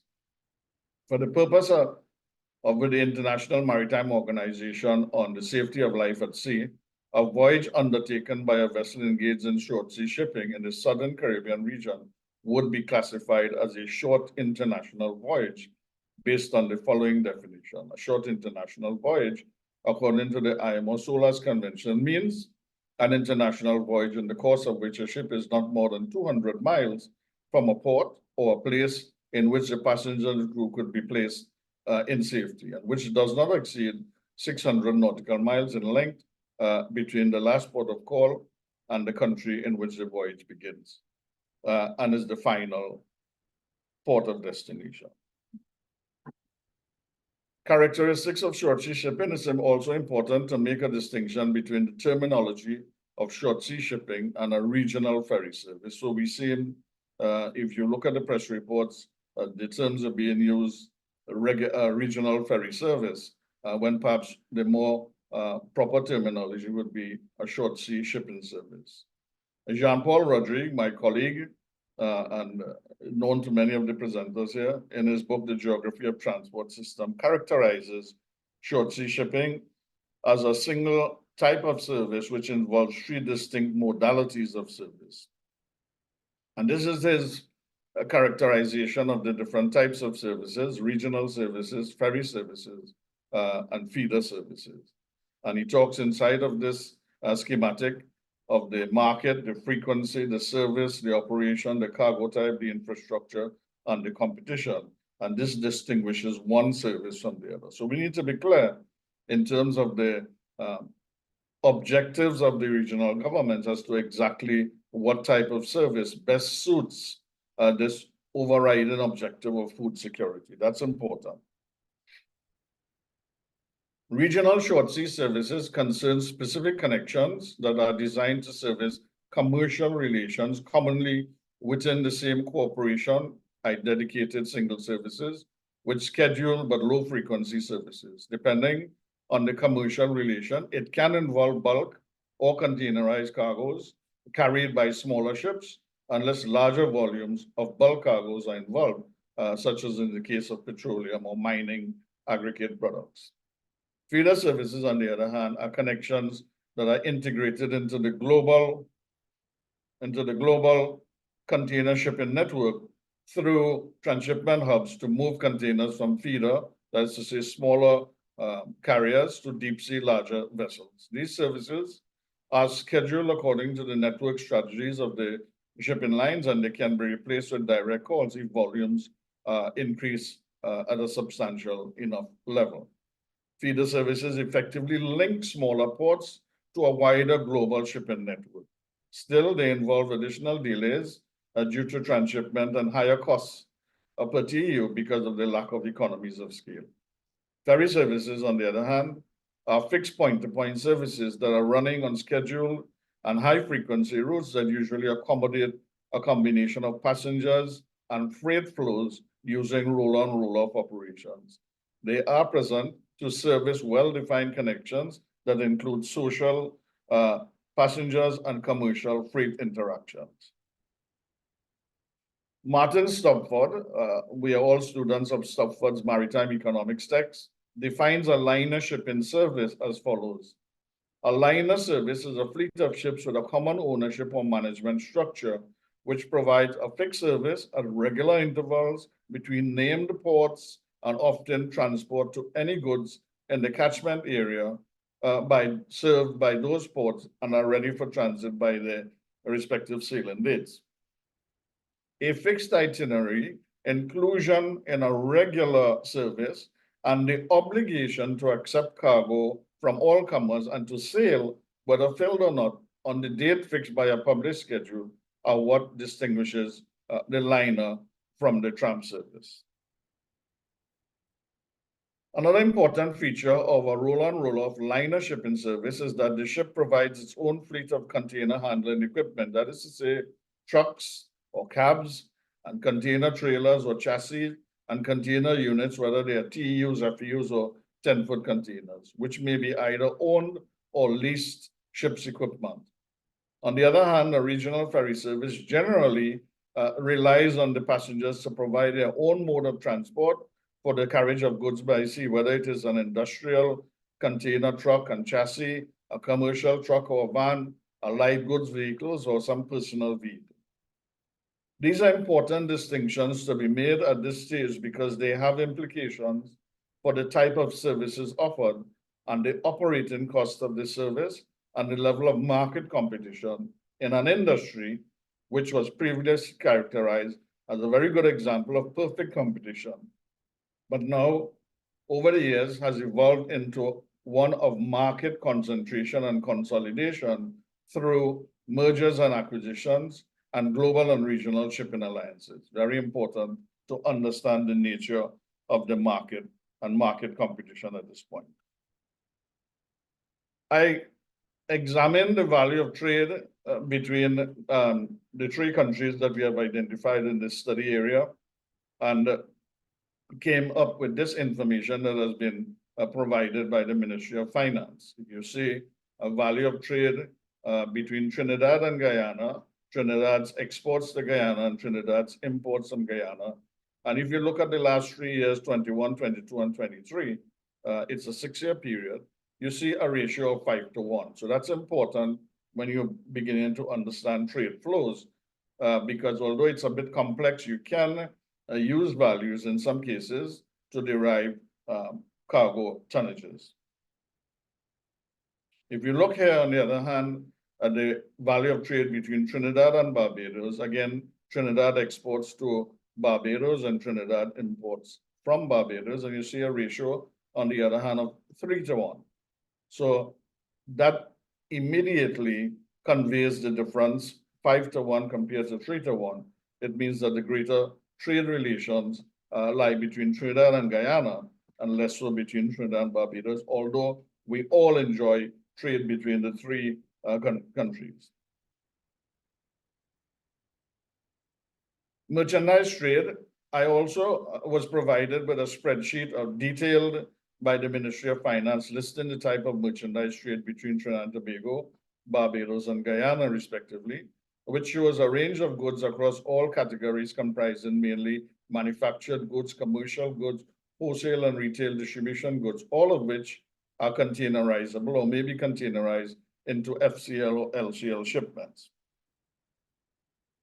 I use the data, the trade data, to validate some assumptions that I made in coming up with this cargo tonnage estimate of throughput, from which I derived container TEU throughput estimates, and then I added a seasonal peaking factor in order to arrive at some weekly TEU throughput.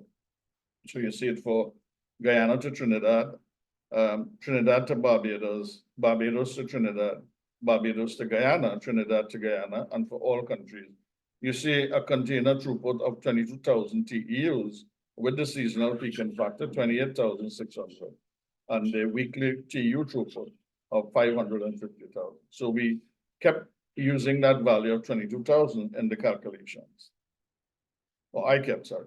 This is the map showing the loop service that we talked about, Guyana to Trinidad to Barbados, Barbados back to Trinidad to Georgetown, Guyana.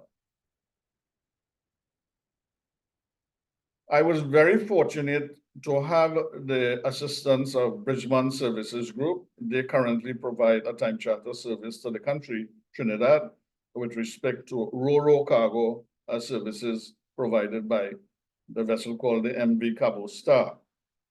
And so I used this vessel as a representation of the type of vessel that we would require if we were to provide a roll-on, roll-off service designed to capture these volumes as we have just indicated.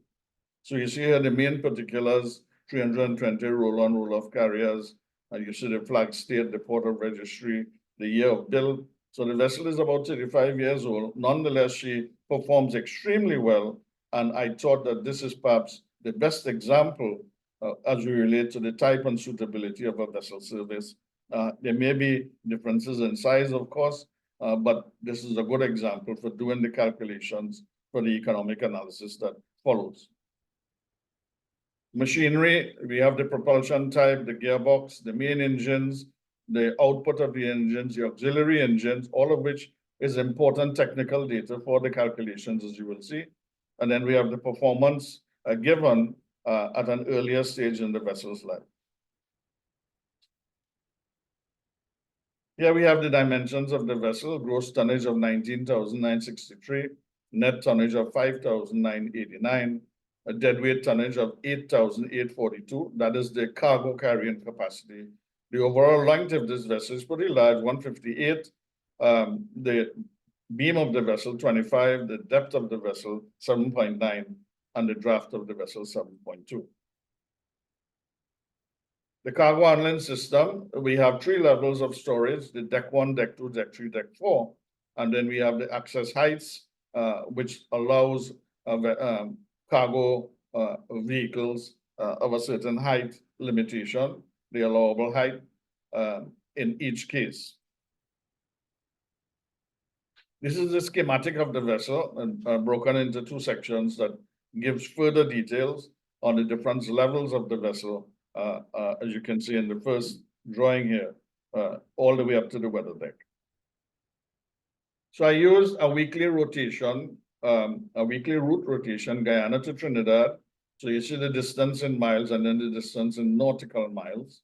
And then we have the transit tail-in time at 4.5 knots, and then the transit tail-in time at 13.5 knots.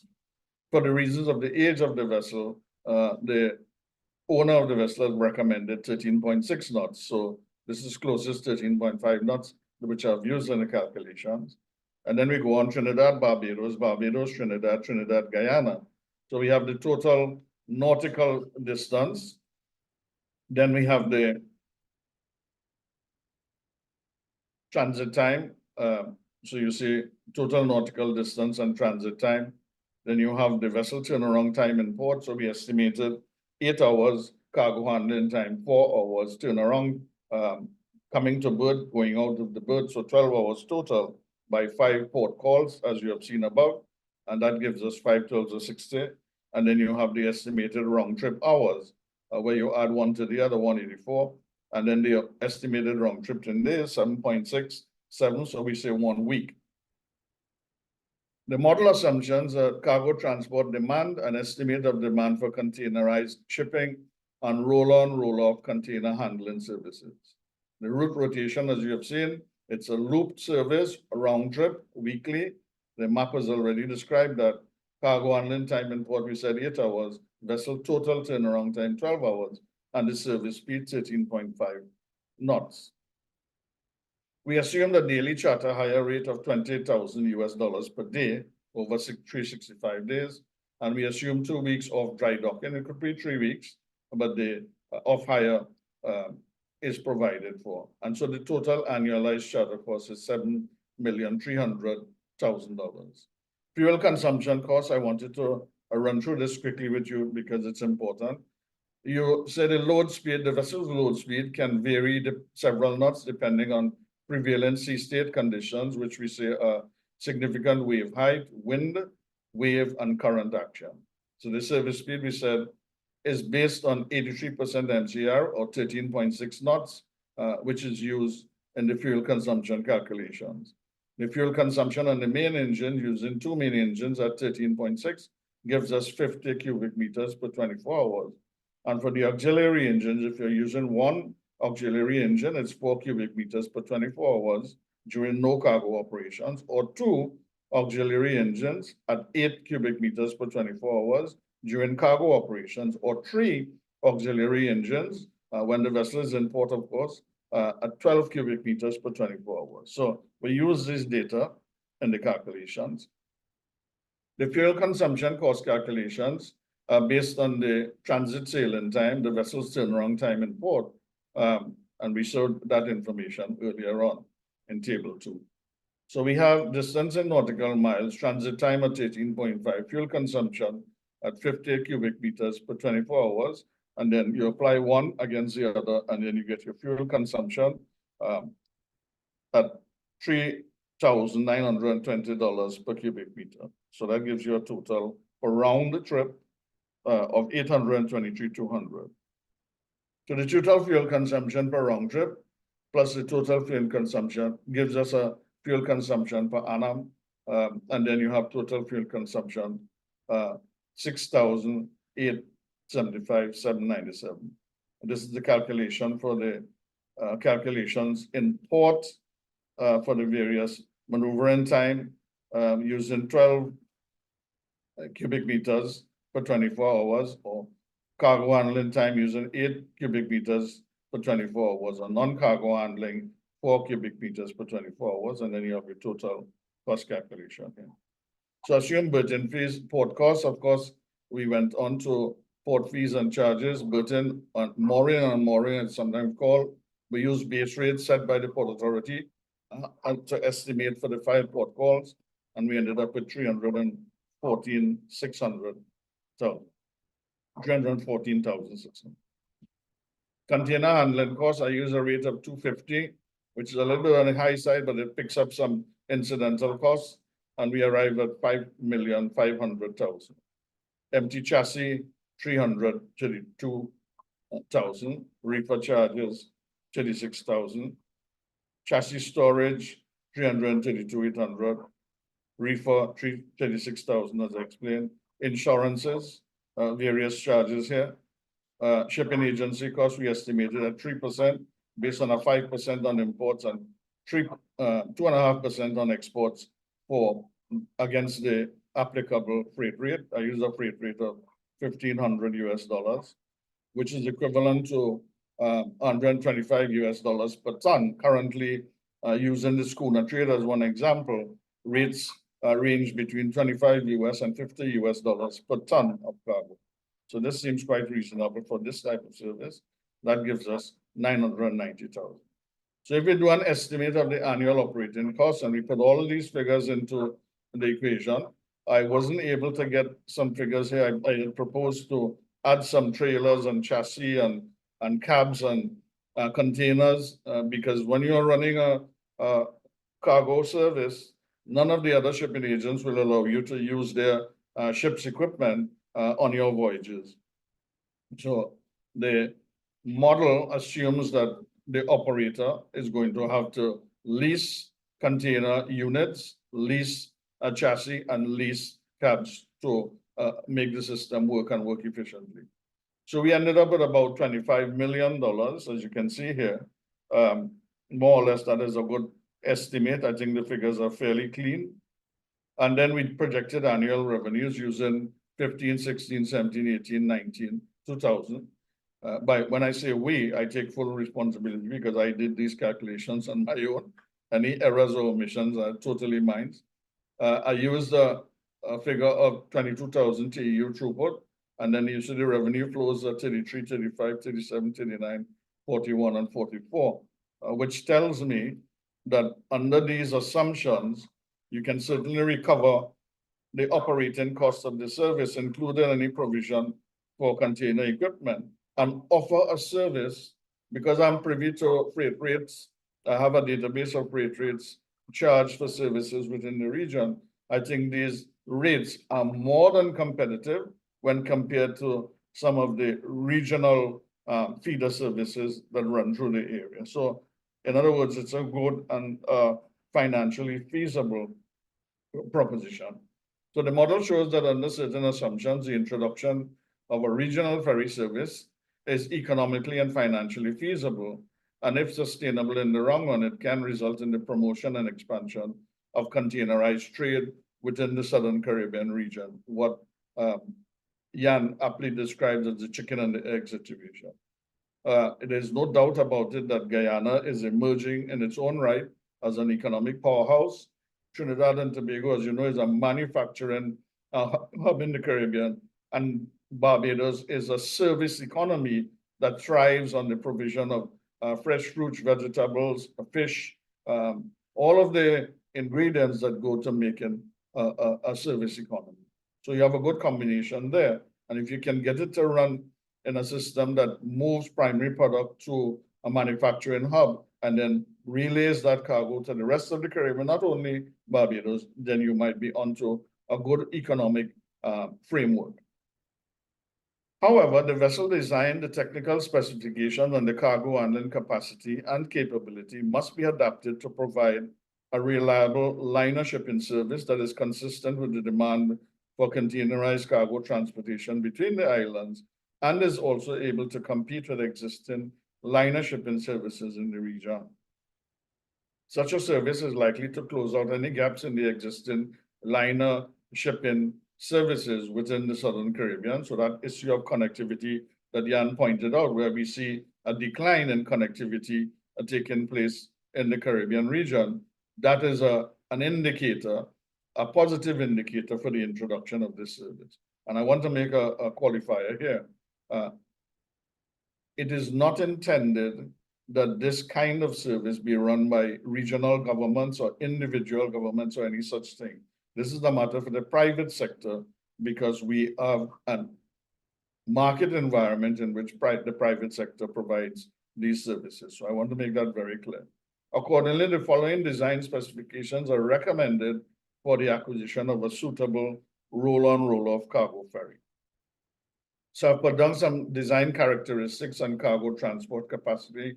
A roll-on, roll-off vessel with the following characteristics: length overall, not 158 meters, but 120 meters, breadth of 25 meters, draft of 6.5 meters fully loaded, deck storage of 1,800 lane meters, truck and trailer, van and vehicle cargo carrying capacity 120 TEUs,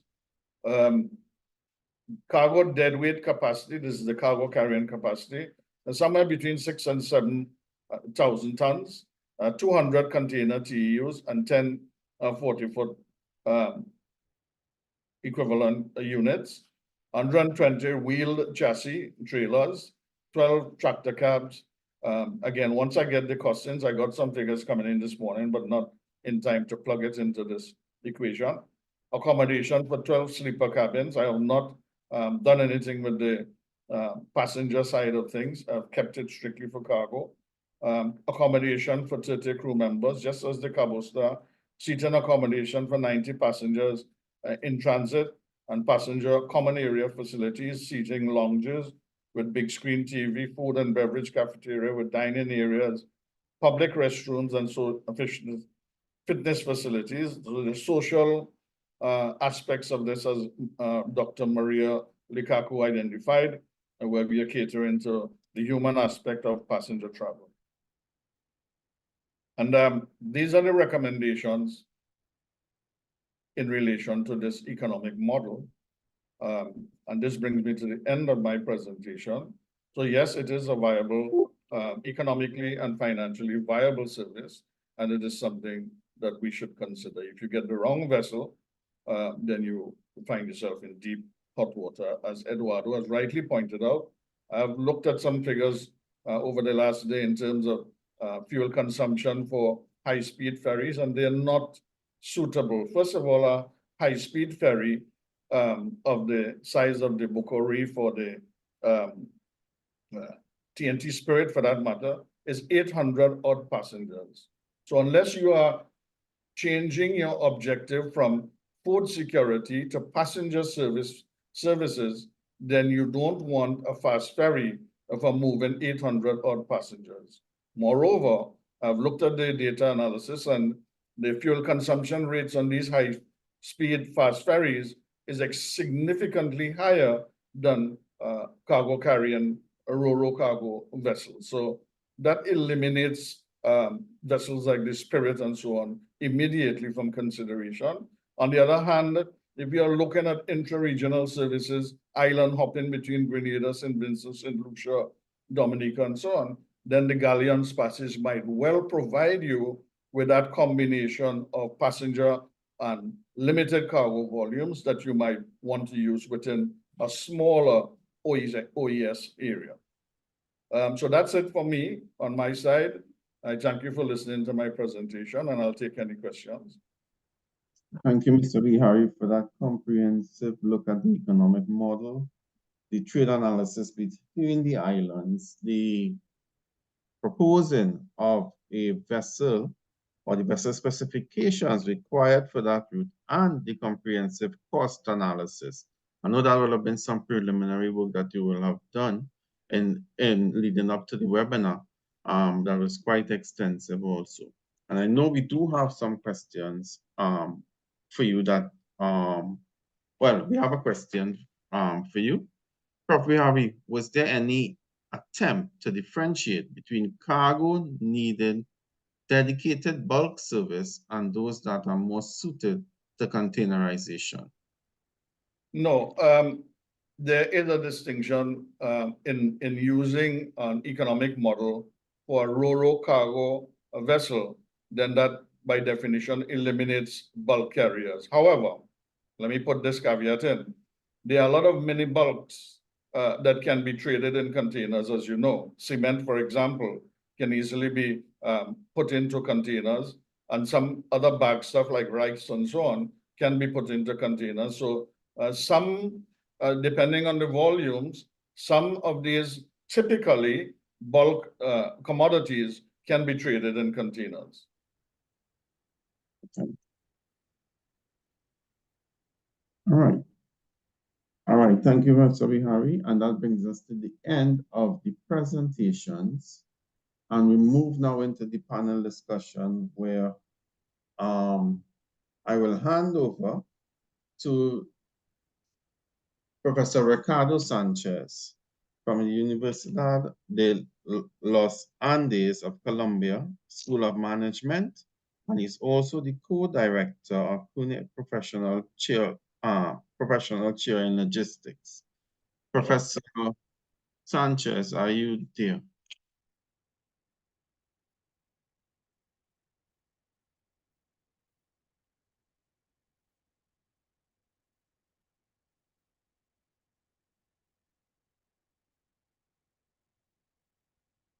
Let's see Professor Sanchez on.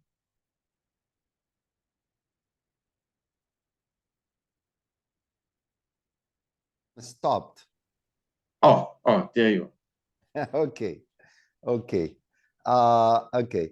I cannot connect my video, but no problem, no problem. Okay, thank you very much. This initiative was really very well, and it's a good opportunity to discuss this relevant, this significant matter for the Caribbean. Then I think we had the opportunity to listen to now experiences around the world. Yeah, it is really very important to know that those experiences and what kind of problems or characteristics of new services related to social shipping or ferries, etc., to be applied to the Caribbean, especially for the Caribbean islands. Then we had a selected group of distinguished speakers. I think it is very important. I have a lot of questions to each one, but I think we are a bit late. Then I will focus on some questions to each one. Then please let me start with Brendan. Brendan, are you there? Yeah, thank you. Yeah. Thank you very much. Just a question, Brendan, because you put an important emphasis when you talked about increasing regulatory and environmental compliance, yeah, as a key issue for ferries. Then what do you think of, do you see or expect some problems related to competition or opposition from incumbents thinking about ferries services? What do you think? Yeah, it's a good question. Look, no matter who's operating these ferries, they're going to obviously have to comply to these requirements. And as I did mention as well, compliance is always the minimum standard that we should be meeting. So again, when you think about safety as an example, it's absolutely the minimum standard that we need to be thinking about. And good operators will go above and beyond, but anything above and beyond costs money. So it's the same with where you source the crew from. As I mentioned, locally would be ideal for all manner of reasons. Economically, we can get the crew locally, and we'll just use Trinidad and Tobago as an example here. You know, if we could theoretically get all the crew there to manage, maintain, operate that vessel, that'd be wonderful for the local communities. But the reality is those crew in all those numbers don't yet exist there, and that's a long-term problem that we need to address as well. So your point about regulatory compliance, yeah, yes, it's building, but it exists for everyone. So I think the playing field is still pretty level.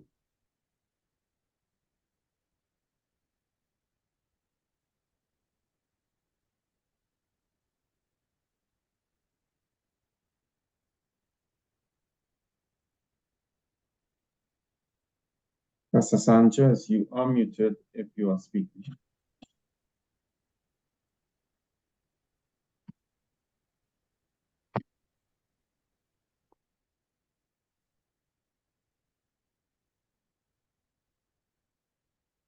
Don Ricardo, no te escuchamos.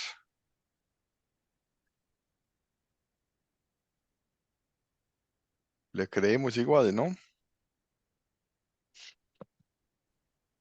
Professor Sanchez, we cannot listen to you.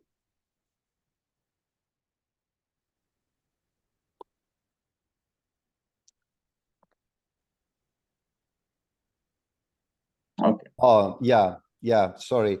I couldn't not unmute myself by myself, but yeah, okay. Okay, thank you, Brendan. Thank you. And I am sorry for my muting time. Okay, thank you very much.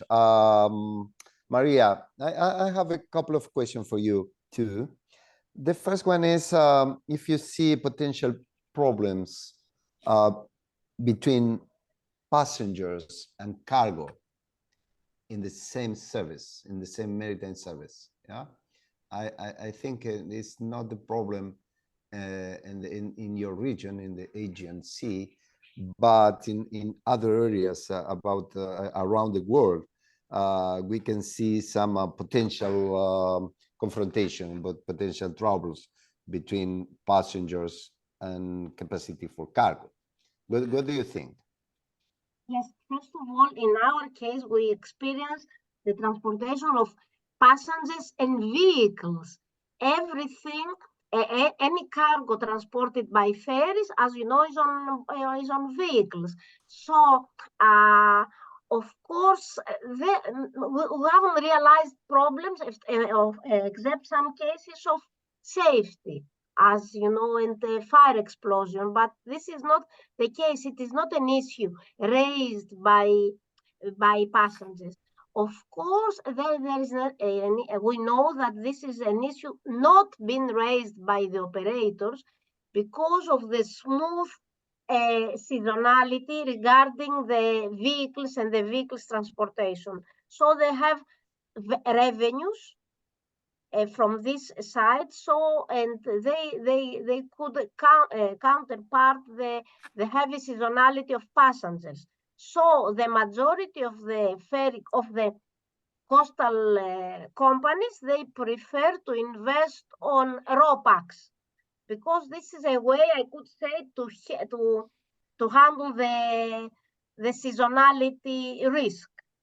On the other side, we have a different market, which is the fast ferries, the hydrofoils and all this kind of fast ferry transportation, where, of course, the majority of the transport traffic is dedicated to passengers. So this seasonal variation regarding passengers and their coexistence with the cargo movements, it is less it's less intense during summertime when a very reasonable rate of passenger traffic is using fast ferries and fast vessels in general, where in half of them, we don't have a transport movement on the same vehicle.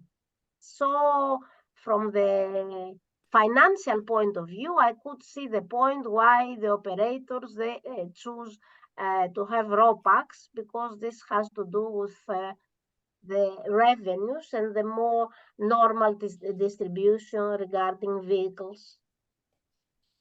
Okay, thank you. I think it was very interesting, your approach to the disadvantages of islanders in comparison to mainland regions.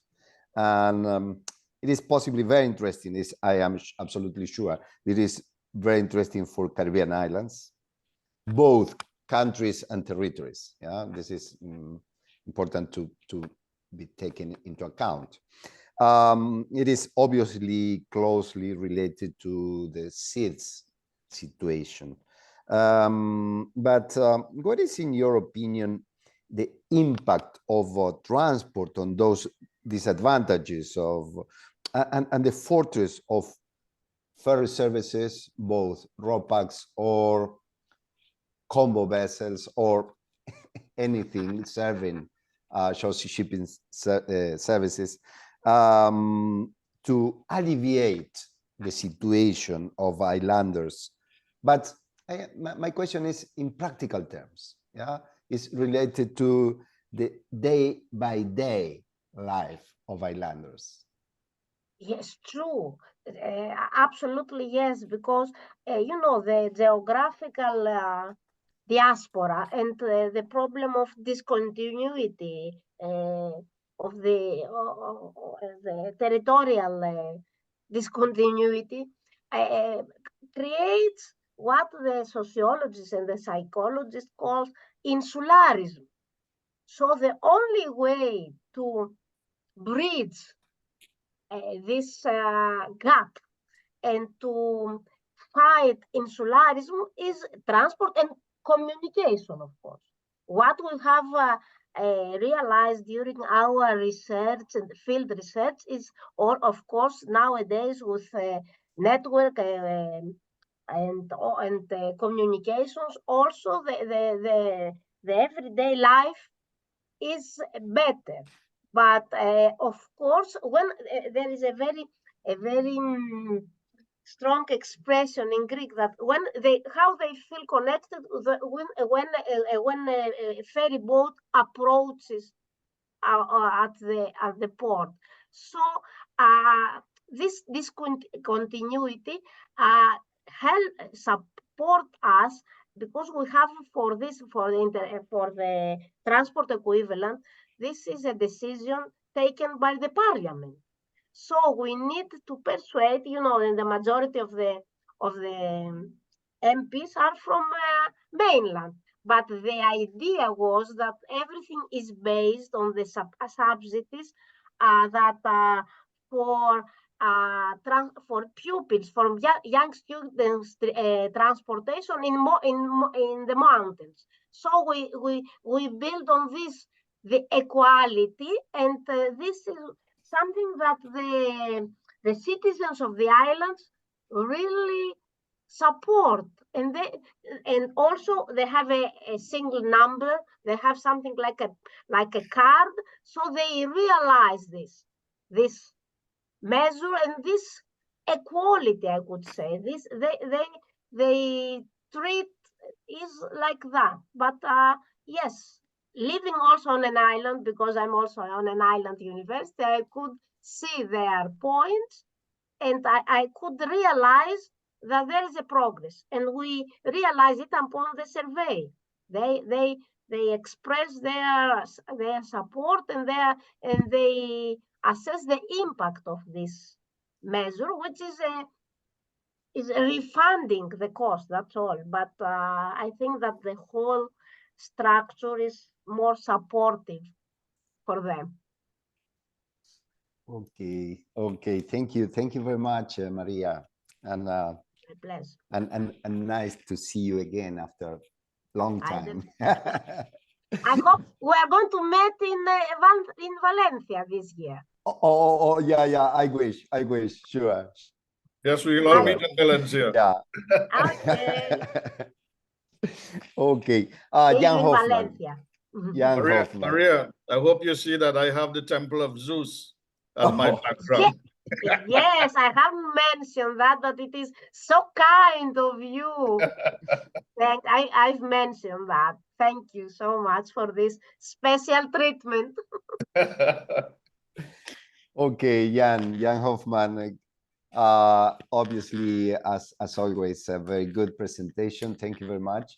I keep in my mind two statements from you. Yeah, the first one is related to that preliminary study of 2008 about the relation between competition and freight rates in the Caribbean. Yeah, 2008, I guess. Obviously, is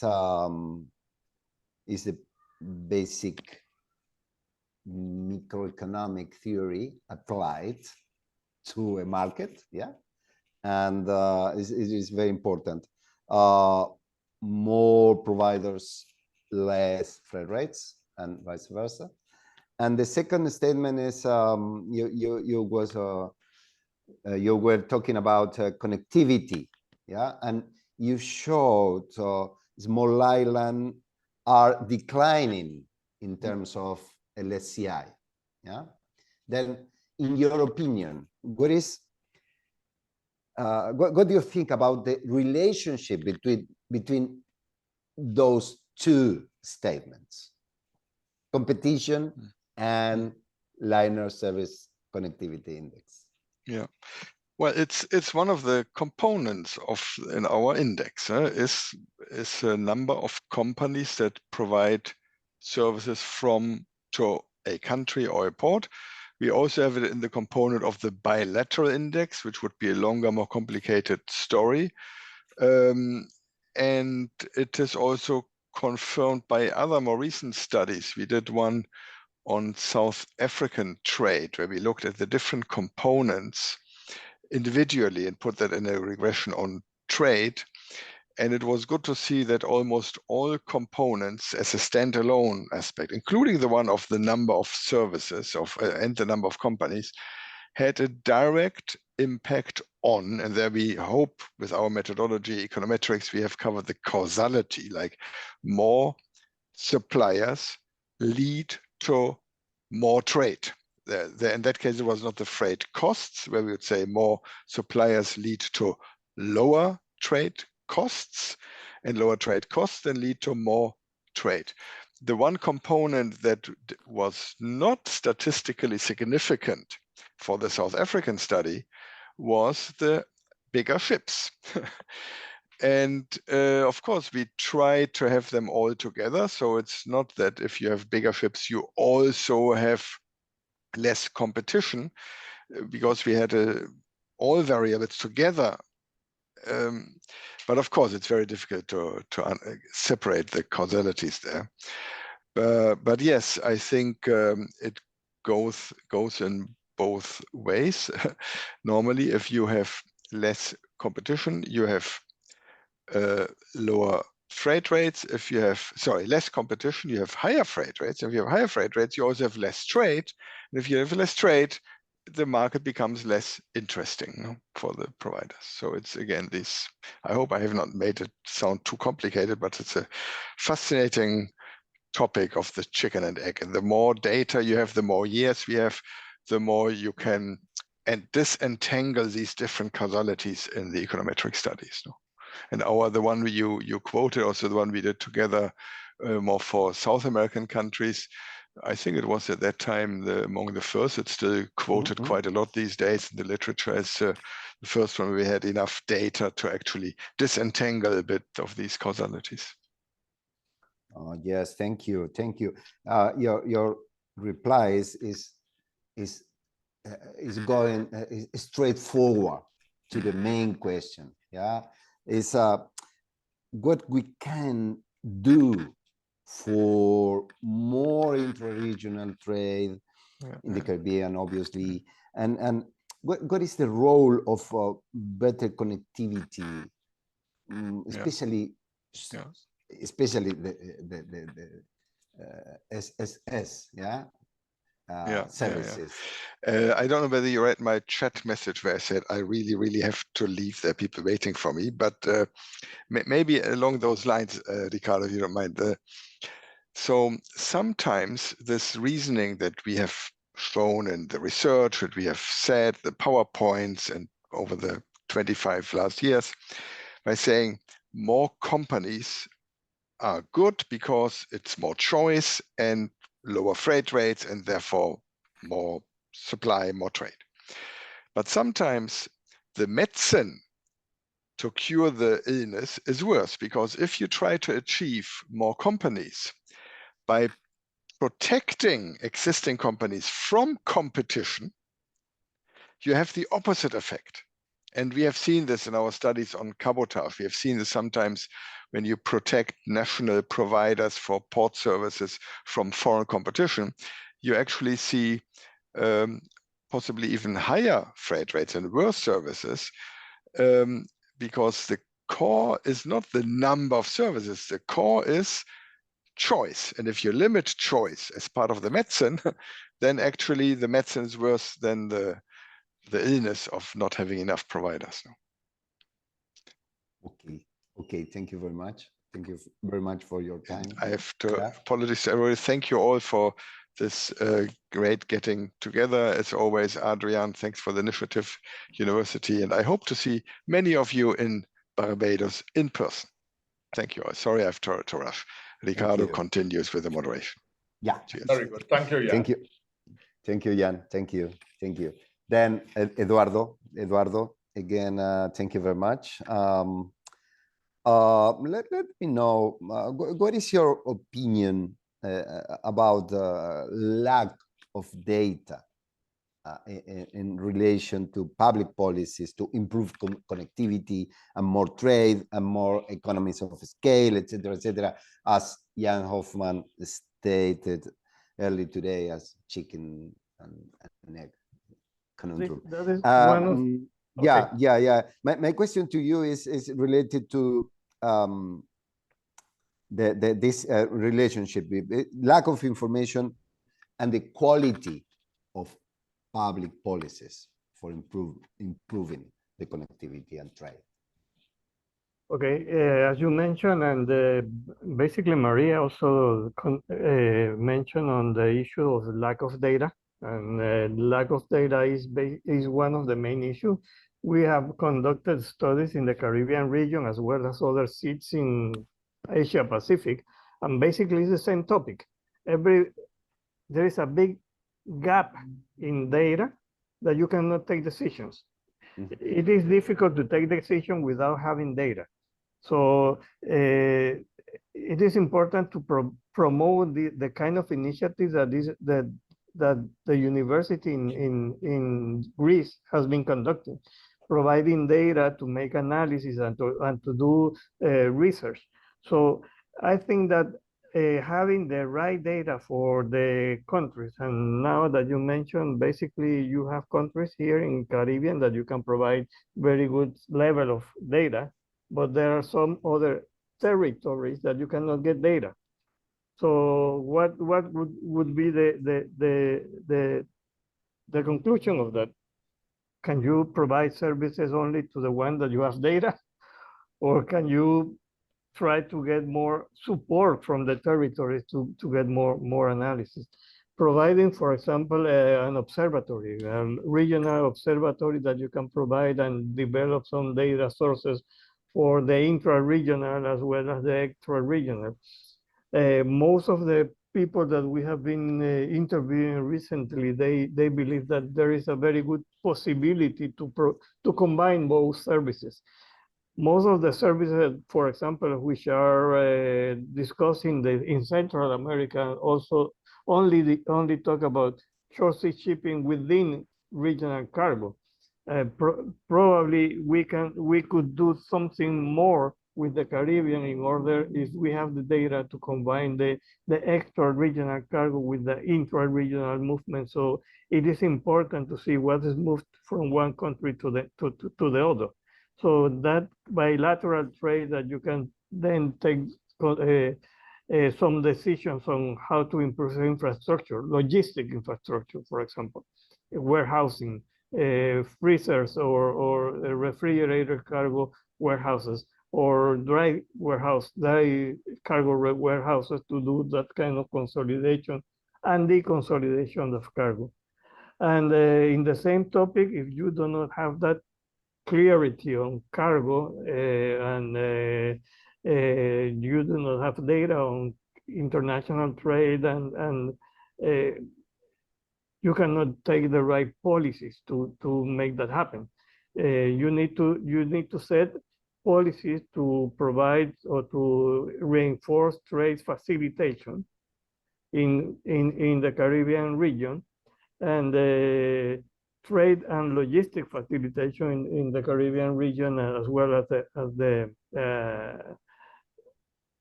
so that is very important. We need to set the standards. We need to set the metrics, and we need to have the data to then provide and propose a policy to assist and to help in reducing costs of logistics in the region and improve the connectivity. And talking about connectivity, what do you think about solutions? What kind of services, what kind of vessels, ferries, Lolo, Roro, combo vessels, containers, RoPax? This is a big menu of possibilities of choices. There is a big variety of vessels that you can choose. I have been in communication with some of the ship owners that they do have, for example, landing craft, that they believe that landing craft is a solution because you need a very you do not need a very complex port infrastructure to conduct an operation with a landing craft. But yes, I think that you need to improve the facilities. You need to improve all the port infrastructure in order to provide service. I think that in the same case that Central America, probably Lolo could be a good solution because having ports used to manage containerized cargo and several goods that can be containerized, that can be the solution, but you will need to have consolidation facilities in those places where you can trade. There is a large variety of options. Probably short distances could be only passenger ferries. If you want to go to a large scale and large distance, probably a Lolo kind of vessel, or a mix if you have a place where you can run a service. For example, the one deployed between Puerto Rico and the Dominican Republic, that they do have accommodation for passengers, and the trip is not that, the trip takes at least 12 hours to go from one place to another. Okay. Thank you very much. Let me go with Adrian. Adrian, thank you very much for your presentation and for this initiative and to invite me, yeah, for this occasion. I have some several questions, but I will try to put all together. Maria talked about a very interesting matter about ferries. Yeah, as I understood, any kind of new service, any kind of maritime service should be analyzed under a transport multimodal framework. Yeah. Then my first question for you is, what about your project? Yeah, thinking of or thinking in this sense. Then related to that is what is the main difference between liner shipping services and ferry services or RoPax or any kind of service? And finally, if in your opinion, is there a potential conflict between passengers and cargo, thinking about new maritime services for the specific area of Southern Caribbean? Okay, first of all, let me commend Maria for an excellent presentation. I thought that you're addressing the issues of data analysis, data collection, this scarcity of data to complete analysis, and the fact that you put an academic methodological approach to the collection and analysis of the data for the purposes of decision making means a lot, because it says that we can make decisions that are data driven. That's a very important point. The second point is that for policymakers, it's very important that some transportation policy is developed as opposed to some loose leaf approach to development of shipping transportation services. And I see some body movement from Dr. Rodolfo Sabonge. So I think he understands clearly why regional institutions such as the ACS, ECLAC, and indeed CARICOM need to get together and try to develop some policy decisions, institutional framework that can set the stage. And once you do that, and you have clearly defined objectives, then the rest of it falls into place. So you know exactly, based on this objective, I need this type of vessel. But there's a lot of vagueness in terms of the various approaches that creates a lot of muddying of the waters and people's coming to different kinds of understanding of what is required. So yes, that is important. Now, that brings me to the second point, which is the distinction between the cargo shipping liner service and the ferry service. Again, all of the other speakers have made the point that they don't combine easily over long distances. Passengers get restless if they have to sit in a vessel for more than 3 hours. The recommended seat time is 3.5 hours maximum. So you have those issues to deal with. And for that reason, if the focus is on food security and the movement of food to ensure food security within the region, then we need to state that objective clearly and move towards finding a suitable vessel for that particular trade. And I've seen the trade data from the Ministry of Finance that includes detailed spreadsheets in terms of the kind of cargoes that are being moved, manufactured goods, commercial goods, retail distribution goods, and so on. So it's clear that a lot of the movement is containerizable goods, so that you need to find a solution that is container-based. Now, just as I did in the cost analysis, I didn't include any provision for passengers because we have sleeping cabins for 12 persons, and then we have passenger accommodation for perhaps maybe 90 persons. But let me share some information with you, Ricardo. If you were to take an airline, travel from Trinidad to Barbados, the range is between $197 US and $230 US. So these are very low airfares that I suspect may well be subsidized in the region, and this comes from Caribbean Airlines. If you look at air transport and airfares between Guyana and Barbados, you're looking at 350 to 450 US. Again, low. So that one wouldn't necessarily, in that environment of low-cost air transportation, want to go out there to compete. Certainly, you need to make provisions for the drivers who are moving with their cargo, and we can look at that and charge some nominal fee. But by the very definition, if your cargo carrying capacity exceeds your passenger carrying capacity, then your revenue generation is going to be derived from the cargo and not so much from the passengers. So 12 sleeping cabins and maybe 90 persons seated, you're going to charge some nominal fee because you want to get the cargo. Remember, at the end of the day, this is designed for transportation and trade facilitation. Yeah? And so we can come in the figures show at low rates based on that kind of analysis that focuses on really capturing revenue from cargo. So I hope that answers your question. Thank you. Thank you very much. Let me take the advantage of Rodolfo Sabonge, Secretary General of ACS, for making a question for our SG.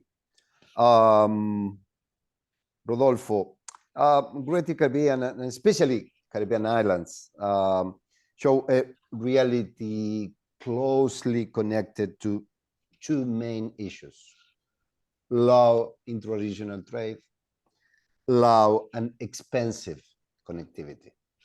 Then it's obviously the chicken-egg conundrum, yeah, applied to the Caribbean.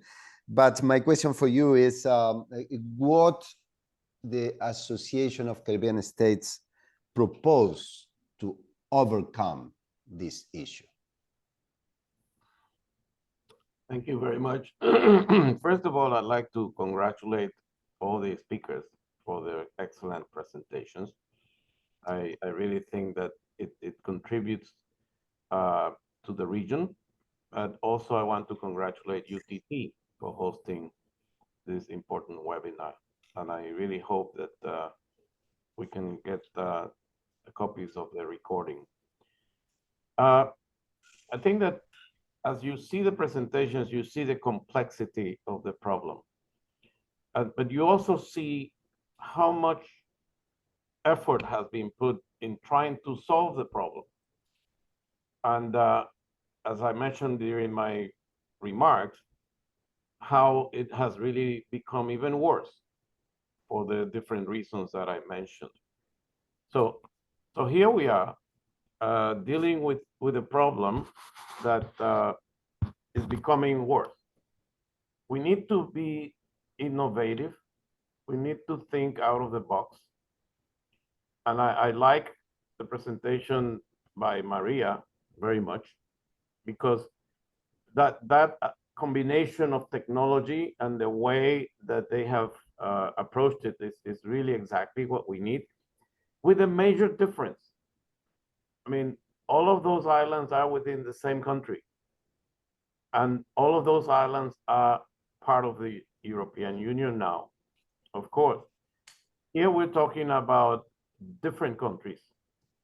And this is where multilateral organizations like ours has a role, because we really need to bring countries together, both for policy purposes, but also for the technical solutions that need to be assessed. So in that respect, that is what I think the ACS brings. And we have a special committee on transport that, I don't know, you remember we invited you and Eduardo to Martinique for our connectivity conference. And in fact, we are also going to participate in Barbados in the UNCTAD supply chain conference. And as you know, we are also sponsoring, partnering with CAF to develop a project. And let me speak a little bit about the project, because ideally it is looking exactly at this issue, but from the strategic standpoint. We need to analyze this from as a regional strategy.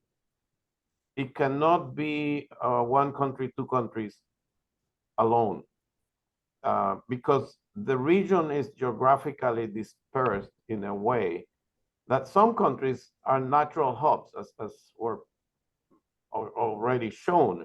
You know, when you see the Dominican Republic, when you see Jamaica, as we all know, they are in the path of the major trade lanes. So therefore they are hubs. But we really need to address the intra-regional trade problem, looking at the whole picture, the big picture. We need to take a holistic view, as I said in my remarks, because there are legal implications. We really need to make sure that the trade facilitation is seriously looked at between these countries. You know, we talk about ferries. I remember the first ferry that was put together to work from Panama to Colombia. And I also remember the recent ferry experience between Salvador and Nicaragua. You know, these are things that are not just the ship or this decision on what ship type or what ship size and the cost of the operation of the ship and so on.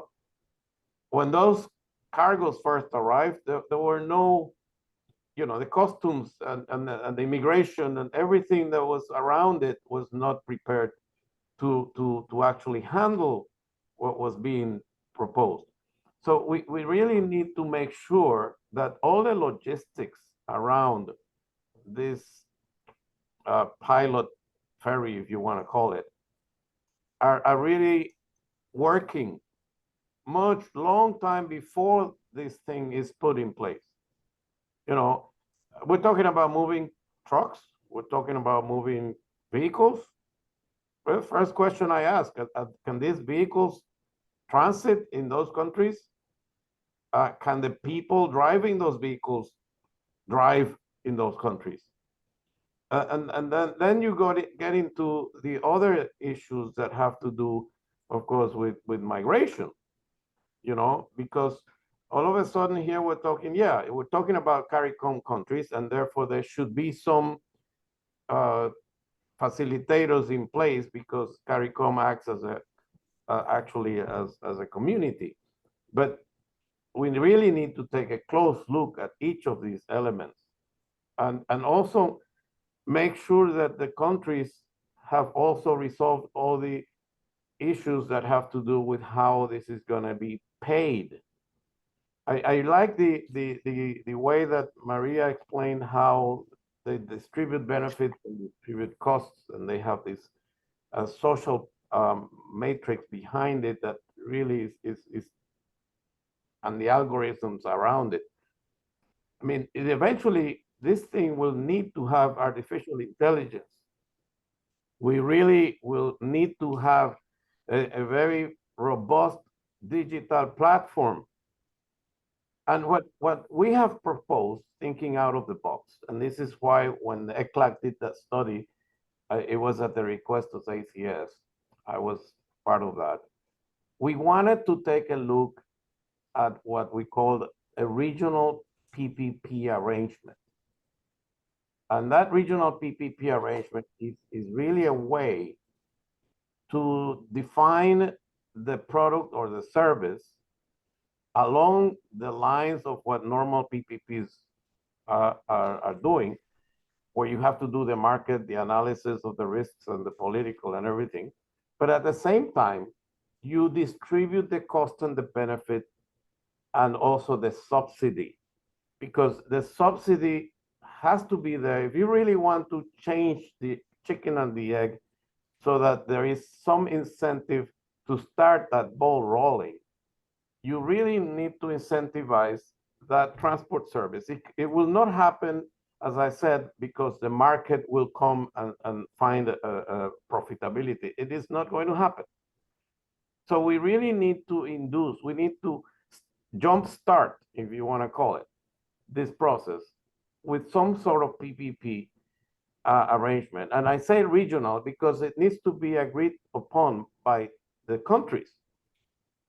One country cannot do it. Every time that we discuss, for instance, in the airlines, the LIAT, and in the shipping, the WISCO, and all of these efforts that are government run or some type of government organization usually they become political, and like Jan Hoffman said, you know, that all of a sudden they're doing things for other reasons. But we really, when we look at it from a PPP standpoint, you know, the countries agree on the terms of reference for that, and the countries have to come together and realize that this is something that is going to drive development. Development is really the key word here. We cannot have development unless we have trade, and we have, you know, connectivity and movement of cargo and people in a region like ours. So that is why, to me, my concern is that I see many, many initiatives. I see the multilateral banks each doing their own thing. I see you want United Nations organizations, everybody's trying to help, everybody's trying to do something. But when you take a look at all the initiatives and the money that has gone into this, and yet there is really no solution, I think that we need to address this with innovation, trying to see what are the new tools out there. Because when I talk about a PPP, I'm not talking about the PPP concept that existed 20 years ago. In fact, I have discussed this with the World Bank and asked them if the IFC can really come here and do something where we can have the same framework that exists for the PPP, but at a regional level. And to me, that is what could break the ice and make it maybe generate some real solutions. Because I think that along these presentations, you can see how complex this is. Because, you know, I could see the effort made by Dr. Behari with regards to the analysis of that ship that he brought. And the first question I asked is, okay, I think it was a 1988 ship. I mean, how are we going to deal with the environmental issues around, you know, around the ship of that age? And also, when you talk about the distances that we're talking about, you know, I come from the belief that you need to build contingencies in all your itineraries. You know, when you go in a Copa, the first thing you see is punctuality. And the only way you can achieve punctuality is if you build tolerances along the way, because things happen. So you really need to, instead of looking at how short the itinerary can be, you make it as long as it can be so that you are always on time. Because something will happen in the way and you will have to reschedule. And that's not the way that a regular service works. If you continue rescheduling your arrivals and your port calls, you really need to make sure that you can gain in time what may be lost for other reasons. And the other thing, of course, is that an older ship requires maintenance. A lot more than just the dry docking, believe me. You know, because otherwise then you start looking at breakdowns in the sea. I mean, you really need to, we really should be looking at this, first of all, with the maybe a custom design ship for our trades. I really look at this as a very special need. That's why I was referring to what are the needs of this region in terms of demand, but also that has to go into the design of the ship. That has to take into consideration the green requirements right now. That as a whole makes it really a green project.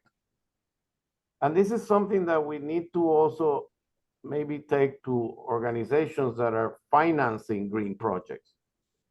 You know, by looking at this as a way not only to solve connectivity and development, but also painting it green, we could go to the Green Fund. In fact, I had that discussion with the vice president of the Green Fund in Korea. I said, can we make something like this a project that is viable for financing? And the next thing he said, yeah, with a project like that, but we do not fund projects for less than 30 million US. I thought, okay, that's nice. I mean, we could really then be looking here at a very good size project that can really be put together. But for us to do that, we need to put together a very good proposal.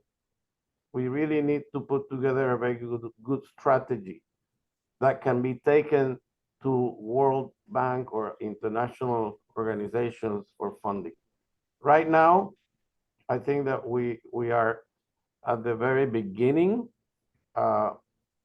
maybe doing a lot of the things that have been done before, looking at older studies.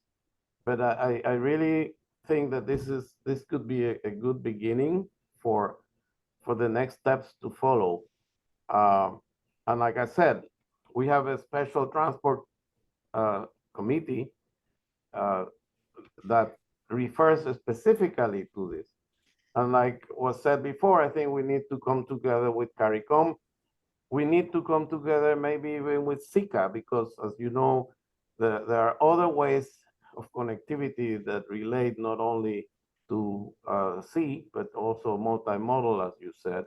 And of course, the Dominican Republic is not a member of CARICOM, it is a member of ACS, but it's also a member of SICA. So I really think that we have a way to bring the players to the table and have a serious discussion on how to tackle this ever increasing complex problem that is actually affecting the development of the whole region. Thank you. Thank you very much. Thank you very much, Mr. SG. Then I think this was a really very interesting and productive session for discussing the excellent presentations that was showed this morning. Then for my part, I thank you for all of you. And please, Dr. Nanan, please go ahead. Thank you very much. Thank you very much, Professor Sanchez. And thanks all the participants who have stayed with us till the end. I appreciate your time. We know we have gone way past our closing time. So I thank all the participants. I would like to thank all the presenters, not just for your presentations this morning, but on the work that you have been doing over decades for on or surrounding such subject matters. And as we can see, we have heard much talk about implementing this ferry service for years now, and we realize the presentations this morning have shone quite a bit of light on why it is not as easy as we all think to implement such a service. So that is very much appreciated. I'd like to thank the University of Trinidad and Tobago Corporate Communications for their work in ensuring that this webinar comes off, right, in the advertising and so on. And I would like to thank the Port Authority of Trinidad and Tobago for facilitating the translation services that we have had this morning. So with that, I would like to thank everyone again for spending the time, taking your time this morning to participate in such an important webinar. I wish you guys, for those of you who will be observing holiday tomorrow, I wish you a restful or observant holiday. And I wish you all a rest of productive day and a good week. Thank you, everyone. And I declare the webinar closed. Thank you. Thank you, Thank Stefan. you. Thank you. Thank you. Thank you, guys. Goodbye. Bye-bye, Adrian. Thank you. O que passou com o Rio?